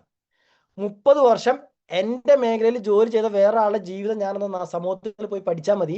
30 വർഷം കഴിഞ്ഞ് ഞാൻ എവിടേക്ക് എത്തുന്ന ഏകദേശം പിക്ചർ കിട്ടും. ശരിയാണോ? അല്ല, ഇപ്പൊ ഞാനൊരു പെയിന്ററാണ്. എൻ്റെ ജീവിതത്തിൽ ഞാൻ അവിടെ എത്തിച്ചേരുന്ന അറിയാൻ ഇനി മുതിർന്ന 30 വർഷം ഞാൻ പെയിന്റ് അടിച്ച് പഠിക്കേണ്ട ആവശ്യമില്ല. 30 വർഷം പെയിന്റ് അടിച്ച ആൾക്കാർ നാട്ടിലുണ്ട്. അവരുടെ ജീവിതം നിങ്ങളൊന്ന് കണ്ണു തുറന്ന് നോക്കിക്കഴിഞ്ഞാൽ നിങ്ങൾ എവിടേക്കാ പോകണമെന്നുള്ള പിക്ചർ കിട്ടും. സോ ഞാൻ എൻ്റെ മേഖലയിൽ ടൂറിന്റെ മേഖലയിൽ ഇപ്പം എനിക്കൊരു കാര്യം മനസ്സിലായി. ഞാനൊരു 10-15 വർഷം കഴിഞ്ഞാലും 20 കഴിഞ്ഞാൽ കൈ മലർത്തേണ്ട അവസ്ഥയിലേക്കാണ് എൻ്റെ കാര്യം മനസ്സിലായി. സോ അവിടെയാണ് ഈ ഇൻഡസ്ട്രിയുടെ ഏറ്റവും വലിയ ബ്യൂട്ടി. മനുഷ്യ മാർക്കറ്റിംഗിന്റെ ഏറ്റവും വലിയ ബ്യൂട്ടി അവിടെയാണ്. നിങ്ങൾ ഇവിടുത്തെ ഒരു 5-6 വർഷം സീനിയർ ആയ ആൾക്കാരുടെയൊക്കെ ജീവിതം ഒന്ന് എടുത്ത് പഠിച്ചു നോക്കുക. ഒരു NTC എബോ റാങ്കിലുള്ള ആൾക്കാരുടെ ലൈഫ് ഒന്ന് എടുത്തു നോക്കുക. എന്താണ് അവരുടെ വാഹനം, അവരുടെ ഫാമിലി ലൈഫ് അവരെങ്ങനെ കൊണ്ടുപോകണം, അവരുപയോഗിക്കുന്ന ഗാഡ്ജറ്റ്സ് അല്ലെങ്കിൽ അവരുടെ വീട്ടിലെ ഉപകരണങ്ങൾ. ഞാനത് പറയാനുള്ള കാരണം ബെസ്റ്റ് ഓഫ് ദ ബെസ്റ്റ് എൻ്റെ ഫാമിലിക്ക് കൊടുക്കണം എന്ന് ആഗ്രഹമുള്ളവനെ ഈ പണിക്ക് നിൽക്കുള്ളൂ എന്ന് പറയാൻ വേണ്ടിയാണ്. അതായത് എൻ്റെ കുടുംബത്തിന് എന്നെ വിശ്വസിച്ച് എൻ്റെ കൂടെ കടന്നു വന്ന എൻ്റെ പാർട്ട്ണർക്ക് ഇന്ന് ഭൂമി കിട്ടാവുന്നതിൻ്റെ ഏറ്റവും നല്ലത് കൊടുക്കണം. എൻ്റെ കുടുംബത്തിൽ എൻ്റെ മക്കൾക്ക് ബെസ്റ്റ് എഡ്യൂക്കേഷൻ, എൻ്റെ മാതാപിതാക്കൾക്ക് കിട്ടാന്ന് വെച്ചാൽ ഏറ്റവും വലിയ ട്രീറ്റ്മെന്റ് എന്താണോ അവരുടെ ആവശ്യം അത് കൊടുക്കാൻ പറ്റണമെന്ന് ആഗ്രഹിക്കുന്നവനെ ഈ ബിസിനസ് ചെയ്യുന്നുള്ള യാഥാർത്ഥ്യം കൂടെ നമ്മൾ അറിയണം. കാരണം ഇത് അത്ര ഒരു എന്താ പറയാ, നിങ്ങൾ തുടക്കക്കാർക്ക് അറിയാം, ഏറ്റവും വലിയ കഷ്ടപ്പാടും ബുദ്ധിമുട്ടും അനുഭവിക്കുന്ന തുടക്ക കാലഘട്ടത്തിൽ അറിയാം. നാട്ടിൽ എവിടെ ഇറങ്ങിയാലും ആൾക്കാർ പോസിറ്റീവായിട്ടൊന്നും പറയില്ല അല്ലെ. ആൾക്കാർ പോസിറ്റീവായിട്ടൊന്നും പറയില്ല. ആരോട് ചോദിച്ചു കഴിഞ്ഞാലും പോസിറ്റീവായിട്ട് പറയുന്ന ആൾക്കാരുടെ എണ്ണം ഇല്ല. അതൊക്കെ കഴിഞ്ഞ് രാത്രി വീട്ടിൽ വരുമ്പോൾ ഫാമിലി എങ്ങനെയായിരിക്കും നമ്മളോട് പ്രതികരിക്കാമെന്ന് നിങ്ങൾക്ക് അറിയാം അല്ലെ. തുടക്കകാലത്തൊക്കെ ഞാൻ അനുഭവിച്ചിട്ടുണ്ട്. അത് അവരുടെ കാരണം അറിവില്ലായ്മ എന്ന് പറയാം. ഞാൻ നേരത്തെ പറഞ്ഞു വിഷൻ എന്ന് പറഞ്ഞു അല്ലെ. ഒന്നും വേണ്ട, നമ്മുടെ ബെല്ലി സാറ് നമ്മുടെ മുന്നിലുള്ള ലക്ഷ്യം നിങ്ങൾ നോക്കുക. നമ്മുടെ മുന്നിലെ മെന്റർ അദ്ദേഹം ഇൻഡസ്ട്രി കടന്നു വരുമ്പോൾ ഈ മേഖലയിൽ നിന്ന് 1 രൂപ വരുമാനം കിട്ടാത്ത സമയത്തും അദ്ദേഹത്തിന് കിട്ടുന്ന ഏകദേശം ബ്രാഞ്ച് മാനേജർ ഇൻകം അല്ലെ 1.5 മുതൽ 2 ലക്ഷത്തിന്റെ അടുത്ത് കിട്ടുന്ന ഇൻകത്തിലേക്ക് പോയി ആ ഇൻകം അദ്ദേഹം വേണ്ടാന്ന് പറഞ്ഞ് ഇവിടേക്ക് ഫുൾ ടൈം ആയിട്ട് ഇറങ്ങിയത് നാളുകളിൽ കിട്ടാൻ പോകുന്ന ഇൻകത്തെ പറ്റി അദ്ദേഹത്തിന് വിഷൻ ഉള്ളതുകൊണ്ടാണ്. സോ ഇന്നില്ലാത്തതും നാളുകളിൽ കയ്യിൽ വരാൻ പോകുന്നത് എന്താണെന്ന് ഇന്ന് കാണാൻ പറ്റുന്ന ഒരു വിഷൻ നമുക്ക് വേണം. കാരണം ഇപ്പൊ നിങ്ങൾക്ക് അറിയാം, മുബിൻ സാർ ബെല്ലി സാർ ഒരു ID WTC 4.2 crores, മറ്റൊരു ID ITC കഴിഞ്ഞു. രണ്ടും കൂടെ ഏകദേശം 8 to 10 crores അടുക്ക് ഓൾറെഡി വാങ്ങിക്കഴിഞ്ഞു. പണ്ട് നിന്നിരുന്ന 1 ലക്ഷം തരുന്ന വലിയ കമ്പനിയിൽ നിന്നിരുന്നെങ്കിൽ ഇന്ന് എന്താവും നിങ്ങൾ ചിന്തിച്ചു നോക്കുക. അത് അദ്ദേഹത്തിന് കാണാൻ പറ്റി. അതുകൊണ്ടാണ് അദ്ദേഹം ഇന്നലെ അദ്ദേഹം നിങ്ങൾ അറിഞ്ഞിട്ടുണ്ടോ, ഇന്നലെ നമ്മുടെ GTS നളന്ത കഴിയുമ്പോഴേക്കുമാണ് അദ്ദേഹം ഫ്ലൈറ്റിൽ നമ്മുടെ രാജസ്ഥാനിൽ പോയിരുന്നു, തിരിച്ചു ഫാമിലി ആയിട്ട് വന്നു. നമ്മുടെ മീറ്റിംഗ് കഴിഞ്ഞപ്പോഴാണ് എത്തിയത്. നിങ്ങൾ നളന്തയിൽ ലാസ്റ്റ് എന്നൊരു കണ്ടിട്ടുണ്ടാവും. കാരണം ഇന്ന് അദ്ദേഹത്തിന് ഒരു സെഷൻ ഉണ്ട് മലപ്പുറത്ത്. സോ ഇത് നിങ്ങൾ അറിയാം. സോ നമ്മുടെ കുടുംബത്തിന് ബെസ്റ്റ് ഓഫ് ദ ബെസ്റ്റ് കൊടുക്കാൻ ആഗ്രഹിക്കുന്നവൻ മൈലേജ് മാർക്കറ്റിംഗിലേക്ക് വരുന്നുള്ള യാഥാർത്ഥ്യം നിങ്ങൾ അറിയാം. സോ എനിക്ക് പറയാനുള്ളത് ഒരു കാര്യം കൂടെ പറയാറുണ്ട്. കമ്പനി തരുന്ന റീപർച്ചേസ് ഓഫറും കൂടെ ഞാൻ ഒന്ന് ഓടിച്ചു പറഞ്ഞുകൊണ്ട് സെഷനിൽ നിന്ന് വിട വാങ്ങുകയാണ്. നമ്മുടെ കരിയർ നമ്മുടെ കാലശേഷവും നമ്മുടെ ഫാമിലി പ്രൊട്ടക്റ്റഡ് ആയി തുടരാൻ ആഗ്രഹിക്കുന്നവർ മൈലേജ് ചെയ്യും. അതിനവർക്ക് ഇന്നത്തെ കഷ്ടപ്പാട് പ്രശ്നമല്ല. നമ്മുടെ കാലശേഷവും നമ്മുടെ ഫാമിലി പ്രൊട്ടക്റ്റഡ് ആയി തുടരാൻ ആഗ്രഹിക്കുന്നവർ ഈ ഇൻഡസ്ട്രിയെ ചെയ്യൂ. വേറെ എവിടെ സമയം മാറ്റിവെക്കില്ല. കാരണം മറ്റെല്ലാ മേഖലയിലും നമ്മൾ മാറ്റിവെക്കാൻ സമയം, അല്ലെങ്കിൽ നമ്മൾ കൊള്ളുന്ന വെയില്, നമ്മൾ കൊള്ളുന്ന മഴ നമ്മളോടൊപ്പം മണ്ണടിഞ്ഞു തീരും. എന്നാൽ ഇവിടെ നമ്മൾ എടുക്കുന്ന അധ്വാനം നമ്മുടെ 3 തലമുറയ്ക്ക് കുടയേകും അല്ലെങ്കിൽ കുട പിടിക്കും. 3 തലമുറയിലേക്കാണ് നമ്മുടെ എഫേർട്ട്, അതിന്റെ റിസൾട്ട് പാസ് ചെയ്ത് പോണത്. സോ മക്കളെ സ്നേഹിക്കുന്നു എന്ന് പറയുന്നവർ ഏത് ബിസിനസ് ചെയ്യണം എന്നുള്ളത് നിങ്ങൾ സ്വയം ചിന്തിച്ചു നോക്കുക. ഓക്കെ, ദെൻ ഞാൻ റീപർച്ചേസ് ഓഫർ കൂടെ ഒന്ന് ഓർമ്മപ്പെടുത്തുകയാണ്. കാരണം കമ്പനി ഈ മാസം കൂടെ നമുക്ക് ആ കോൺട്രാക്ട് തന്നിട്ടുണ്ട്. ശരിക്കും പറഞ്ഞാൽ ഇപ്പോൾ ഈ മീറ്റിംഗിൽ പങ്കെടുക്കുന്ന ഏകദേശം 400-അടുത്ത ആൾക്കാരുണ്ട്. ഈ 400 പേരും വീട്ടിൽ ഉപയോഗിക്കുന്ന പേസ്റ്റ് ഏതാണെന്നുള്ളത് 400 പേർക്കും ഞാനിപ്പോൾ ചോദിച്ചു കഴിഞ്ഞാൽ ടൈപ്പ് ചെയ്ത് വന്നോളൂ അല്ലേ. സോ നിങ്ങൾ ഉപയോഗിക്കുന്ന ഈ പേഴ്സണൽ കെയർ സെഗ്മെന്റ്, അതായത് ഉദാഹരണം പറയാം, നിങ്ങളൊരു വ്യക്തിയോട് ഞാൻ ഏറ്റവും ബേസിക് കണ്ടീഷൻ വെച്ച് മാത്രം സംസാരിക്കുന്നു. അതായത് റീപർച്ചേസ് ഓഫറിന്റെ കണ്ടീഷൻ നിങ്ങൾക്ക് അറിയാം. അതായത് എല്ലാം നമുക്ക് ഒരു മാസം മന്ത്ലി പർച്ചേസ് ഉണ്ട് അല്ലെ, റീപർച്ചേസ് ഉണ്ട്. അത് റീപർച്ചേസ് ആദ്യം എന്താണെന്ന് പറഞ്ഞു കൊടുക്കണം കേട്ടോ. റീപർച്ചേസ് എന്ന് പറഞ്ഞു കഴിഞ്ഞാൽ വാങ്ങിയ ആൾ വീണ്ടും വാങ്ങുന്നതെന്ന് ഇനി നമ്മൾ പറയരുത്. ഈ 400 പേരും അത് പറയരുത്. പകരം പറയേണ്ടത് ആക്റ്റീവായ ഐഡിയിൽ അല്ലെങ്കിൽ 3750 ബിസിനസ് വോളിയം കയറിയ ഐഡിയിൽ വീണ്ടും ചെയ്യുന്ന പർച്ചേസിനാണ് കമ്പനി റീപർച്ചേസ് എന്ന് പറയുന്നുള്ളൂ. അല്ലാണ്ട് വാങ്ങിയ ആൾ വീണ്ടും വാങ്ങുന്ന റീപർച്ചേസ് നമ്മൾ പറയരുത്. ഓക്കെ, ടെക്നിക്കലി സംസാരിക്കുക. സോ റീപർച്ചേസ് നമുക്കൊരു അപ്പോൾ ആ 1000ന്റെ മിനിമം 5 ടൈംസ്, അതായത് 5000 രൂപയുടെ പർച്ചേസ് വരുന്ന 6 മാസം ആരൊക്കെയാണോ ഒരു ഐഡിയിൽ കണ്ടിന്യൂസ് ചെയ്യുന്നത്, ആ 6 മാസങ്ങൾക്ക് ശേഷം ആ ഐഡിയിൽ മിനിമം 5000 പറയുന്നത്. നിങ്ങൾക്ക് മാക്സിമം ലിമിറ്റ് ഇല്ല, എത്ര വേണമെങ്കിലും വാങ്ങാം. സോ അങ്ങനെ ഇപ്പൊ നിങ്ങൾ എക്സാമ്പിൾ 1 ലക്ഷം രൂപയുടെ പർച്ചേസ് 6 മാസം കൊണ്ട് ഒരു ഐഡിയിൽ വാങ്ങിയെന്ന് വിചാരിക്കുക. ആ 1 ലക്ഷത്തിന്റെ 15% പ്രൊഡക്റ്റ് കമ്പനി ഫ്രീ ആയിട്ട് നമുക്ക് തരും 6 മാസം കഴിഞ്ഞ് കഴിഞ്ഞാൽ.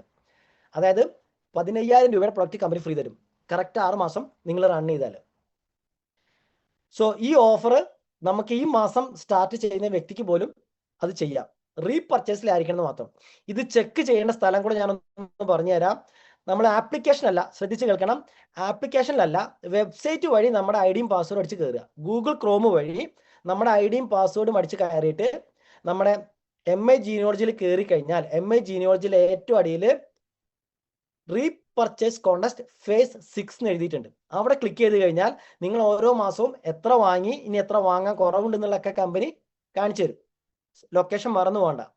സോ അവിടെ കയറി നിങ്ങളൊന്ന് ചെക്ക് ചെയ്ത് നോക്കുക. അപ്പം നിങ്ങളുടെ ടാർഗറ്റും നിങ്ങളുടെ എമൗണ്ട് ഒക്കെ നിങ്ങൾക്ക് കാണാൻ പറ്റും. സോ അത് ഇപ്പം ഞാനൊരു ബേസിക് ക്രൈറ്റീരിയ വെച്ച് പറയാം. നിങ്ങളുടെ ടീമിലെ വ്യക്തിയോട് പറയണ്ട, അല്ലെങ്കിൽ ഈ 400 പേരും എൻ്റെ ആഗ്രഹം പറഞ്ഞുതരാം. വരുന്ന ഒരു വർഷം, അതായത് 2026 to 27 അല്ലെങ്കിൽ 2027, സോറി 2026, അതായത് ഇപ്പോൾ ഇത് നമ്മൾ ജൂണിൽ തുടങ്ങിയാൽ ഈ ഡിസംബർ വരെ നമുക്ക് കോൺടെസ്റ്റ് ഉണ്ട്. സോ ഈ കോൺടെസ്റ്റ് നടത്തി കഴിഞ്ഞാൽ 2026 ജനുവരി മുതൽ അല്ലെ ഡിസംബർ വരെയുള്ള ഒരു വർഷം എൻ്റെ ആഗ്രഹം ഈ മീറ്റിങ്ങിൽ പങ്കെടുത്ത ഒരു വ്യക്തി പോലും മൈ ലൈഫ് സ്റ്റൈൽ മാർക്കറ്റിംഗ് ബിസിനസിൻ്റെ നമ്മുടെ ഉൽപ്പന്നങ്ങളുടെ പേഴ്സണൽ കെയർ ഉൽപ്പന്നങ്ങൾ പൈസ കൊടുത്ത് വാങ്ങരുത്. അത് ഫ്രീ ആയിട്ട് തരാൻ വേണ്ടിയാണ് ഈ ഓഫർ കമ്പനി തന്നത്. എങ്ങനെയാന്ന് പറഞ്ഞുതരാം. അതും അതിന് നിങ്ങൾ എടുക്കേണ്ട നോ പെയിൻ നോ ഗെയിൻ എന്നുള്ള ലോക നിയമം എല്ലായിടത്തും ബാധകമാണ്. സോ ഈ ഒരു നേട്ടം, അത് വരുന്ന ഒരു വർഷം നിങ്ങൾക്ക് നിങ്ങളുടെ എല്ലാ പേഴ്സണൽ കെയർ, അതായത് ഉദാഹരണം പറയാം, പേസ്റ്റ്, നമുക്കറിയാം നമ്മുടെ ഹെർബൽ പേസ്റ്റ് ആയിരിക്കും ഇന്ന് ഏറ്റവും കൂടുതൽ ആൾക്കാർ ഉപയോഗിച്ചുകൊണ്ടിരിക്കുന്നത്. ആവറേജ് ഒരു ചെറിയ ഫാമിലിക്ക് നമ്മുടെ പേസ്റ്റ് ഒരു 1.5 മാസത്തോളം കിട്ടാറുണ്ടാവും, ശരിയല്ലേ? സോ ഒരു വർഷത്തേക്ക് നമ്മൾ പേസ്റ്റ് വാങ്ങിക്കുകയാണെങ്കിൽ മിനിമം ഒരു 8 പേസ്റ്റെങ്കിലും വേണം, ശരിയാണല്ലോ? ഒരു വർഷത്തേക്ക് നമുക്ക് നമ്മുടെ പേസ്റ്റ് ഉപയോഗിക്കണമെങ്കിൽ 8 പേസ്റ്റ് വേണം, റെഡിയാണല്ലോ? അപ്പം നിങ്ങൾ നിങ്ങളുടെ കയ്യിൽ ഒരു പേപ്പറും പേന ഉണ്ടെങ്കിലും 8 ഗുണിക്കണം 143 എഴുതുക. 8 ഗുണിക്കണം 143. അപ്പോൾ ഒരു വർഷത്തേക്ക് ആവശ്യമായ പേസ്റ്റിന്റെ തുക നിങ്ങൾക്ക് അവിടെ കാണാൻ പറ്റും. ഇനി നമ്മുടെ സോപ്പിന്റെ കേസ് എടുക്കാം. ഇപ്പൊ നമ്മുടെ ലക്ഷറി ബാത്തിങ് ബാറിലേക്ക് പോവുകയാണെങ്കിൽ, അതെ, സദക്കത്ത് സാറ് 1144 എഴുതി തന്നിട്ടുണ്ട്, താങ്ക് യു. 2, ഇപ്പൊ നമ്മൾ നമുക്ക് സോപ്പ് എന്താ പറയാം, ഒരു സോപ്പ് ഒരു മാസം കിട്ടുകയാണെങ്കിൽ നമുക്ക് 12 സോപ്പ് മതിയായിരുന്നു. പക്ഷെ നടക്കൂല, അല്ലേ? ഒരാൾക്ക് അതൊരു 20 സോപ്പെങ്കിലും വേണം, ശരിയല്ലേ? സോപ്പ് ഒരു വ്യക്തിക്ക് 20 × 83 ഇടുക, അപ്പോഴും നിങ്ങൾക്കൊരു സംഖ്യ കിട്ടും. അപ്പോൾ ഒരു വർഷത്തേക്ക് ആവശ്യമായ സോപ്പിന്റെ കണക്ക് കിട്ടും. ഇനി ഒരു നോർമൽ വീട്ടിൽ ഒരു സേഫ്റ്റി എന്ന നിലയിൽ 1660, ഓക്കെ, താങ്ക് യു. ഒരു നോർമൽ വീട്ടിൽ സാധാരണഗതിയിൽ ഒരു ബുദ്ധിമുട്ടിന് വേണ്ടി ഉപയോഗിക്കുകയല്ല എന്ന രീതിയിൽ ഒരു ഫസ്റ്റ് എയ്ഡ് അല്ലെങ്കിൽ നോർമൽ വരുന്ന തട്ടൽ മുട്ടലൊക്കെ നോക്കുകയാണെങ്കിൽ ഒരു വീട്ടിലേക്ക് നമുക്കൊരു വർഷം ഏറ്റവും കുറഞ്ഞത് ഒരു 4 നോവേദന ജെല്ല് ഉണ്ടാവുന്നത് അഭികാമ്യമാണ്, അല്ലേ? ഒരു 4 എണ്ണം ഉണ്ടെങ്കിൽ, ഓക്കെ, അയ്യൂബ് സാർ യെസ് പറഞ്ഞിട്ടുണ്ട്. അപ്പോൾ ഒരു 4 എണ്ണമെങ്കിൽ നമുക്ക് വേണ്ടി വരും നോവേദന ജെല്ല്, അല്ലേ? സോ അത് ഗുണിക്കുക. ഇനി ഒരു വൂണ്ട് ഹീലിംഗ് അത്യാവശ്യം എന്താ പറയാ, ഇപ്പോൾ നിങ്ങൾക്കറിയാം എൻ്റെ team Sadiq sir STC leader, അദ്ദേഹത്തിൻ്റെ ഉമ്മയ്ക്ക് കാലിലൊരു മുറിവുണ്ടായിരുന്നു. അപ്പോൾ ആ പൊത്തില് അദ്ദേഹത്തിന് ഒരു പ്രാവശ്യം അദ്ദേഹത്തിൻ്റെ കൂടെ ഉമ്മയുടെ കൂടെ അളിയൻ KMCT ഹോസ്പിറ്റലിൽ പോയപ്പോൾ അവിടുന്ന് ഡോക്ടർ കൊടുത്ത പ്രൊഡക്റ്റ് വാങ്ങിക്കൊണ്ടുവന്നു വീട്ടിലേക്ക്. നമ്മുടെ വൂണ്ട് ഹീലിംഗ് വീട്ടിലുണ്ട്, പക്ഷെ സാദിഖ് സാർ അല്ല പോയത്, ഒരു പ്രാവശ്യം ഉമ്മച്ചൻ്റെ കൂടെ അളിയൻ പോയപ്പോഴാണ്. അപ്പോൾ 5 ml ട്യൂബ് കൊണ്ടുവന്നു, 482 രൂപയുടെ മുറിവിന് തേക്കേണ്ട പ്രൊഡക്റ്റ്. സാദിഖ് സാർ പറയാണ്, ഒരു ട്യൂബ് പോരാ മുറിവിൽ ഒരു പ്രാവശ്യം തേക്കാൻ. കാരണം ബാക്കി കമ്പനികളുടെ അളവ് അങ്ങനെയാണല്ലോ അല്ലേ. സോ നമുക്ക് 25 ഗ്രാം ഉണ്ട്. അപ്പോൾ ഒരു മിനിമം ഒരു 4 എണ്ണമെങ്കിലും ഒരു വർഷത്തേക്ക് നമ്മളൊന്ന് കണക്ക് കൂട്ടുകയാണെങ്കിൽ അതിൻ്റെ വില നിങ്ങൾ എഴുതുക. ഇനി വേണമെങ്കിൽ ഒരു ഹാൻഡ് വാഷ് എഴുതിക്കോ. കാരണം നമുക്ക് ഹാൻഡ് വാഷ് ഒന്ന് പലരും ചെയ്യുന്ന പോലെ അങ്ങനെ ചെയ്യാൻ പ്രൊമോട്ട് ചെയ്യില്ല, എന്നാലും ഒരല്പം വെള്ളം ചേർത്ത് ഡൈല്യൂട്ട് ചെയ്യാനൊക്കെ പറ്റൂലേ. ഓക്കെ, എന്തെങ്കിലും ആയിക്കോട്ടെ. ഒരു വർഷത്തേക്ക് ഈ പറഞ്ഞ എല്ലാ ഉൽപ്പന്നത്തിൻ്റെയും വില നിങ്ങളൊന്ന് കൂട്ടി കഴിഞ്ഞാൽ അത് ഏകദേശം 4500 കാണാം. കണ്ടോ, ഏകദേശം 4500 പോരും. അതായത് ഒരു വർഷത്തേക്ക് ആവശ്യമായ ഇത്രയും ഉൽപ്പന്നങ്ങൾ ഫ്രീ കിട്ടാൻ നിങ്ങൾ എന്താ ചെയ്യേണ്ടതെന്നാണ് ഞാൻ പറയാൻ പോണത്. നിങ്ങൾ ചെയ്യേണ്ട ഇത്രയേ ഉള്ളൂ, ഒരു മാസം 5000 രൂപയുടെ ഉൽപ്പന്നങ്ങൾ കണ്ടെത്തണം. അതായത് മൈലേജ് ടു മാർക്കറ്റിംഗ് ഒരു മാസം എന്ന് പറഞ്ഞാൽ 28 ദിവസമാണ്. അപ്പം നിങ്ങൾ 5000നെ 28 കൊണ്ട് ഹരിച്ചു കഴിഞ്ഞാൽ 178 ആണെന്നുള്ള സംഖ്യ നിങ്ങൾക്ക് കിട്ടും. അതായത് ഒരു ദിവസം 178 രൂപയുടെ ഉത്തരവാദിത്തം എടുക്കാൻ തയ്യാറായ ഏതൊരു വ്യക്തിക്കും വരുന്ന ഒരു വർഷത്തേക്ക് ആവശ്യമായ നേരത്തെ പറഞ്ഞ പേഴ്സണൽ കെയർ ഉൽപ്പന്നങ്ങൾ സൗജന്യമായിട്ട് തരാൻ വേണ്ടിയാണ് കമ്പനി റീപർച്ചേസ് ഓഫർ നമ്മുടെ കയ്യിൽ തന്നത്. സോ ഈ മീറ്റിംഗിൽ പങ്കെടുക്കുന്ന നിങ്ങൾ ഒരാൾ പോലും വരുന്ന വർഷം ഇത് പൈസ കൊടുത്ത് വാങ്ങി ഉപയോഗിക്കുന്ന അവസ്ഥ ഉണ്ടാവരുത്. അത് ഫ്രീ ആയിട്ട് കളക്ട് ചെയ്യാൻ ഒരു ദിവസം ഞാൻ പറഞ്ഞ ടാർഗറ്റ് വെറും 179 അല്ലെ. ഒരു ഹെർബൽ പേസ്റ്റിന്റെ ഉത്തരവാദിത്തം എടുക്കാൻ പറ്റാത്ത ആൾക്കാർ ഡിസ്ട്രിബ്യൂട്ടർ എന്ന് വിളിക്കണോ അതോ മെമ്പർ എന്ന് വിളിക്കണോ? നിങ്ങൾ ആലോചിച്ച് നോക്കുക അല്ലേ. നമ്മൾ അവരെ ഡിസ്ട്രിബ്യൂട്ടർ എന്ന് വിളിക്കുകയാണെങ്കിൽ വിതരണക്കാരനാണ്, വിതരണം ചെയ്യുന്നവനാണ് വിതരണക്കാരൻ. സോ ഒരു വർഷം ഇത് ഫ്രീ ആയിട്ട് കിട്ടാൻ ഒരു ദിവസം വെറും 179 ഉത്തരവാദിത്തം എടുത്താൽ മതി. സോ അതിലേക്ക് എല്ലാവരും സീരിയസ് ആയിട്ട് കണ്ടെത്തണം. സീരിയസ് ആയിട്ട് ഞാൻ പറയുന്നത്, ഈ ഇൻഡസ്ട്രി നാളുകളിൽ നമുക്ക് തരാൻ പോകുന്ന നേട്ടങ്ങൾ ഇന്ന് നമ്മൾ കാണുന്നതോ അനുഭവിക്കുന്നതൊന്നും അല്ല, അതിൻ്റെ അപ്പുറത്തേക്ക് വളരാൻ പോവുക. നിങ്ങൾ കേട്ടിട്ടുണ്ടാവും, കമ്പനി മാനേജ്മെന്റ് നമ്മുടെ MD പറഞ്ഞു 1000-ലധികം ഉൽപ്പന്നങ്ങൾ വരാൻ പോവുക. 2022 കൊറോണയ്ക്ക് ശേഷം നമ്മുടെ അത്താണിക്കല് നമ്മുടെ മിയാമി ഓഡിറ്റോറിയത്തിൽ നമ്മുടെ കമ്പനി MD അന്ന് വന്നപ്പോൾ ഒരു കാര്യം പറഞ്ഞിരുന്നു. അന്നത്തെ NTC എപ്പോൾ ലീഡേഴ്സിനോടൊക്കെ അന്ന് അദ്ദേഹം ചോദിച്ചു, NTC എപ്പോൾ ലീഡേഴ്സിനോട് കൈവെക്കാൻ പറഞ്ഞു. അന്ന് ഞാൻ NTCയിലാണ്. അന്ന് സാറ് ചോദിച്ചു, നിങ്ങൾ ബിസിനസ് തുടങ്ങിയ കാലഘട്ടത്തിൽ ഒരു പ്രൊഡക്റ്റ് വാങ്ങണമെങ്കിൽ ഒരു കസ്റ്റമർ ഇപ്പം നമ്മളൊരാളെ കണ്ടു, സംസാരിച്ച് കൺവിൻസ് ചെയ്തു 95 വേണമെന്ന് പറഞ്ഞു. അത് വാങ്ങി അയാൾക്ക് കൊടുക്കാൻ എത്ര സമയം പിടിക്കുന്നു ചോദിച്ചു. അപ്പം ഞങ്ങളൊക്കെ തുടങ്ങിയ കാലഘട്ടത്തിൽ കേരളത്തിൽ ഓഫീസില്ല. പ്രൊഡക്റ്റ് വാങ്ങിക്കണമെങ്കിൽ ഒന്നുകിൽ കർണാടക സ്റ്റേറ്റിലേക്ക് പോകണം, അല്ലെ തമിഴ്നാട് സ്റ്റേറ്റിലേക്ക് പോകണം. കേരളത്തിൽ അന്ന് ഓഫീസില്ല. അപ്പോൾ സാറ് ചോദിച്ച പ്രകാരം അന്ന് ലീഡേഴ്സൊക്കെ പറഞ്ഞു 8 to 10 hours പിടിക്കുന്നു പറഞ്ഞു. കാരണം രാവിലെ കോഴിക്കോട് നിന്ന് മംഗലാപുരത്തേക്കാണ് പോകണമെങ്കിൽ 4.5 മണിക്കൂർ റണ്ണിങ് ഉണ്ട്. കോയമ്പത്തൂർക്കാണെങ്കിൽ റണ്ണിങ് പീരീഡ് ഉണ്ട്. സോ അവിടെ പോയി അവിടെ നിന്ന് സാധനം വാങ്ങി തിരിച്ച് കസ്റ്റമർക്ക് എത്തിച്ചു കൊടുക്കുകയാണെങ്കിൽ ഒരു മിനിമം 10 മണിക്കൂർ പിടിക്കുന്നു പറഞ്ഞു അന്ന്. എന്നാൽ 2022 ഈ ചോദ്യം ചോദിക്കുന്ന സമയത്ത് എന്താ സ്ഥിതിയും സാറ് ചോദിച്ചു. അന്ന് ഈ പറഞ്ഞ പോലെ നടുവണ്ണൂർ BUC, വടകര കൈനാട്ടിയിലോ അല്ലെങ്കിൽ മഞ്ചേരിയിലോ ഒന്നും BUC ഇല്ല. അന്ന് കോഴിക്കോട് പൂളാടിക്കുന്ന് BUC ഉണ്ട്. ഹലോ, കൊച്ചിയിൽ മരട് BUC ഉണ്ടായിരുന്നു, കോഴിക്കോട് പൂളാടിക്കുന്നുണ്ടായിരുന്നു.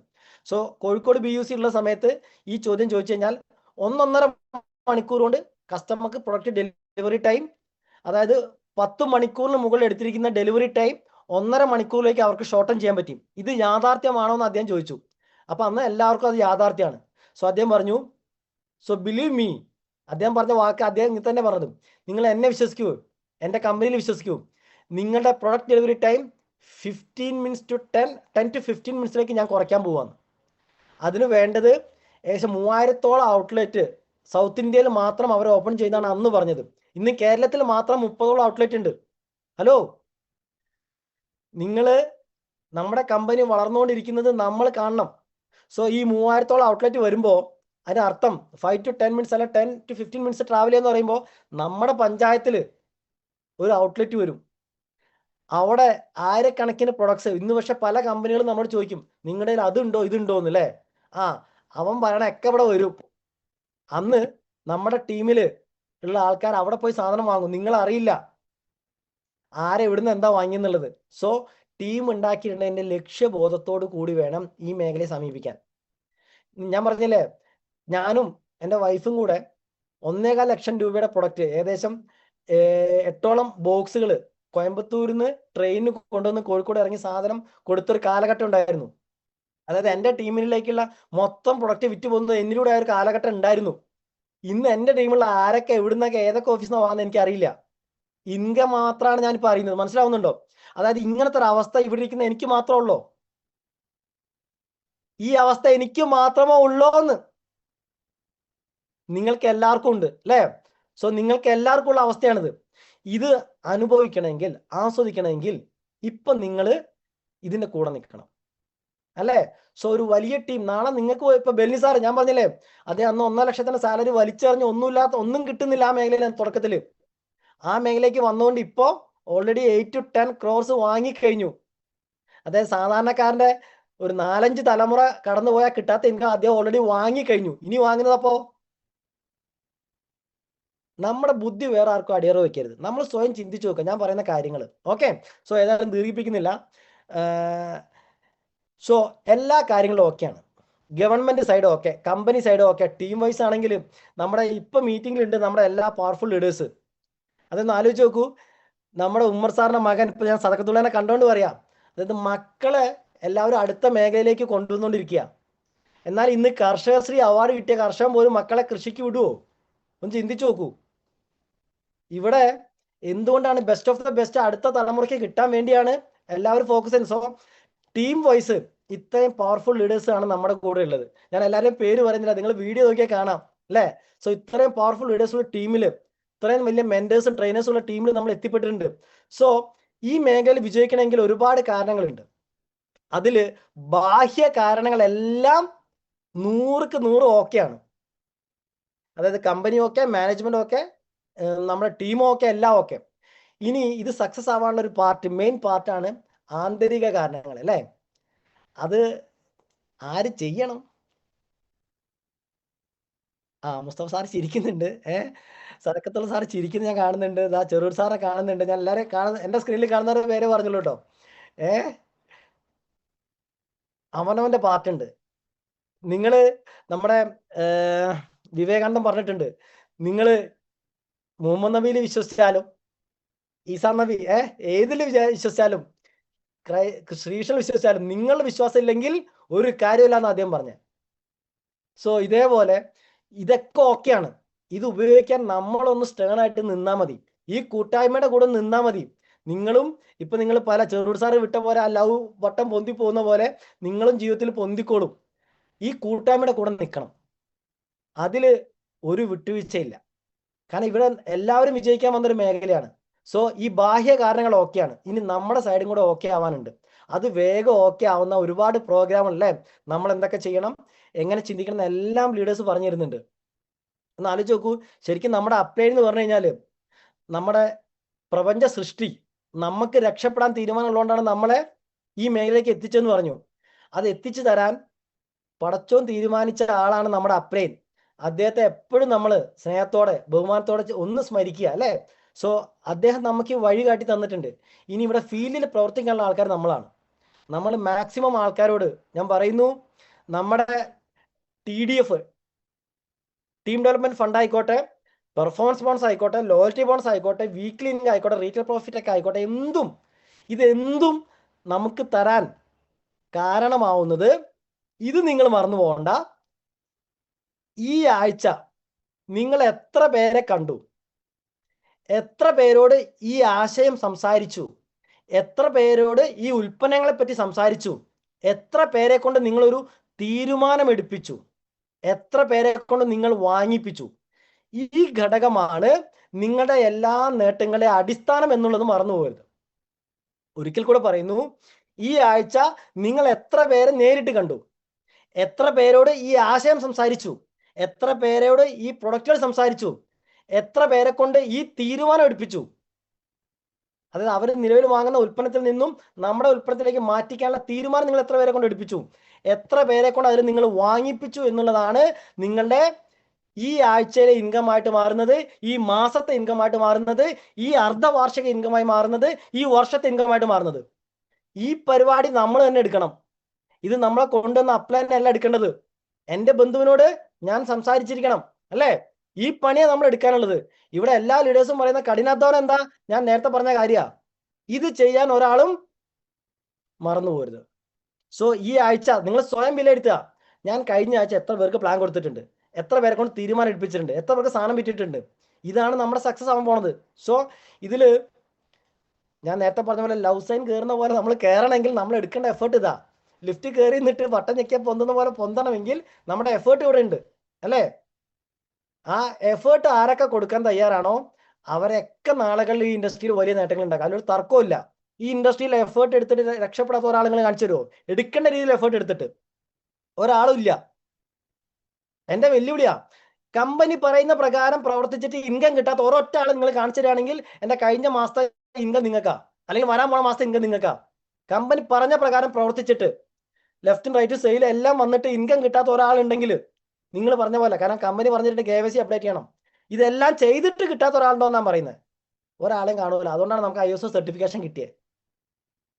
മനസ്സിലാവുന്നുണ്ടോ? ഇത്രയും പവർഫുൾ കമ്പനിയിൽ. സോ ഒരുപക്ഷെ നമ്മളുടെ മക്കളുടെ ഭാഗ്യമായിരിക്കാം, മാതാപിതാക്കളുടെ അനുഗ്രഹമായിരിക്കാം, എന്തായാലും നമ്മളോട് എത്തിപ്പെട്ടിട്ടുണ്ട്.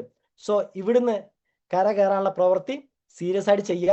ഏതായാലും ഞാൻ ദീർഘിപ്പിക്കുന്നില്ല.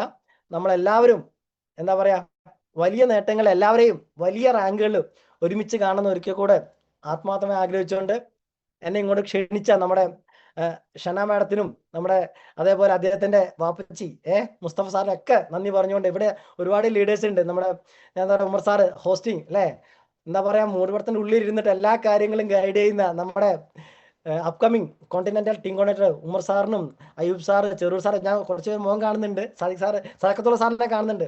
എല്ലാവർക്കും എന്താ പറയാ, ഞാൻ എല്ലാവരും പേര് പറഞ്ഞിട്ടില്ല, സാധ്യമല്ല, കാശം 400 അടുത്ത ആൾക്കാരുണ്ട്. സോ എല്ലാവർക്കും വിളിക്കുന്ന ഈ മീറ്റിംഗ് പറഞ്ഞ എല്ലാവർക്കും ഭാവിയിൽ ഈ ഓപ്പർച്യൂണിറ്റി വലിയ വലിയ നേട്ടങ്ങൾ ഞങ്ങൾക്ക് തന്ന ജഗദീശ്വരൻ നിങ്ങൾക്ക് ഓരോരുത്തരും തട്ടി പ്രാർത്ഥിച്ചുകൊണ്ട് ഞാൻ വിടവാങ്ങുന്നു. Wish all the best. Thank U.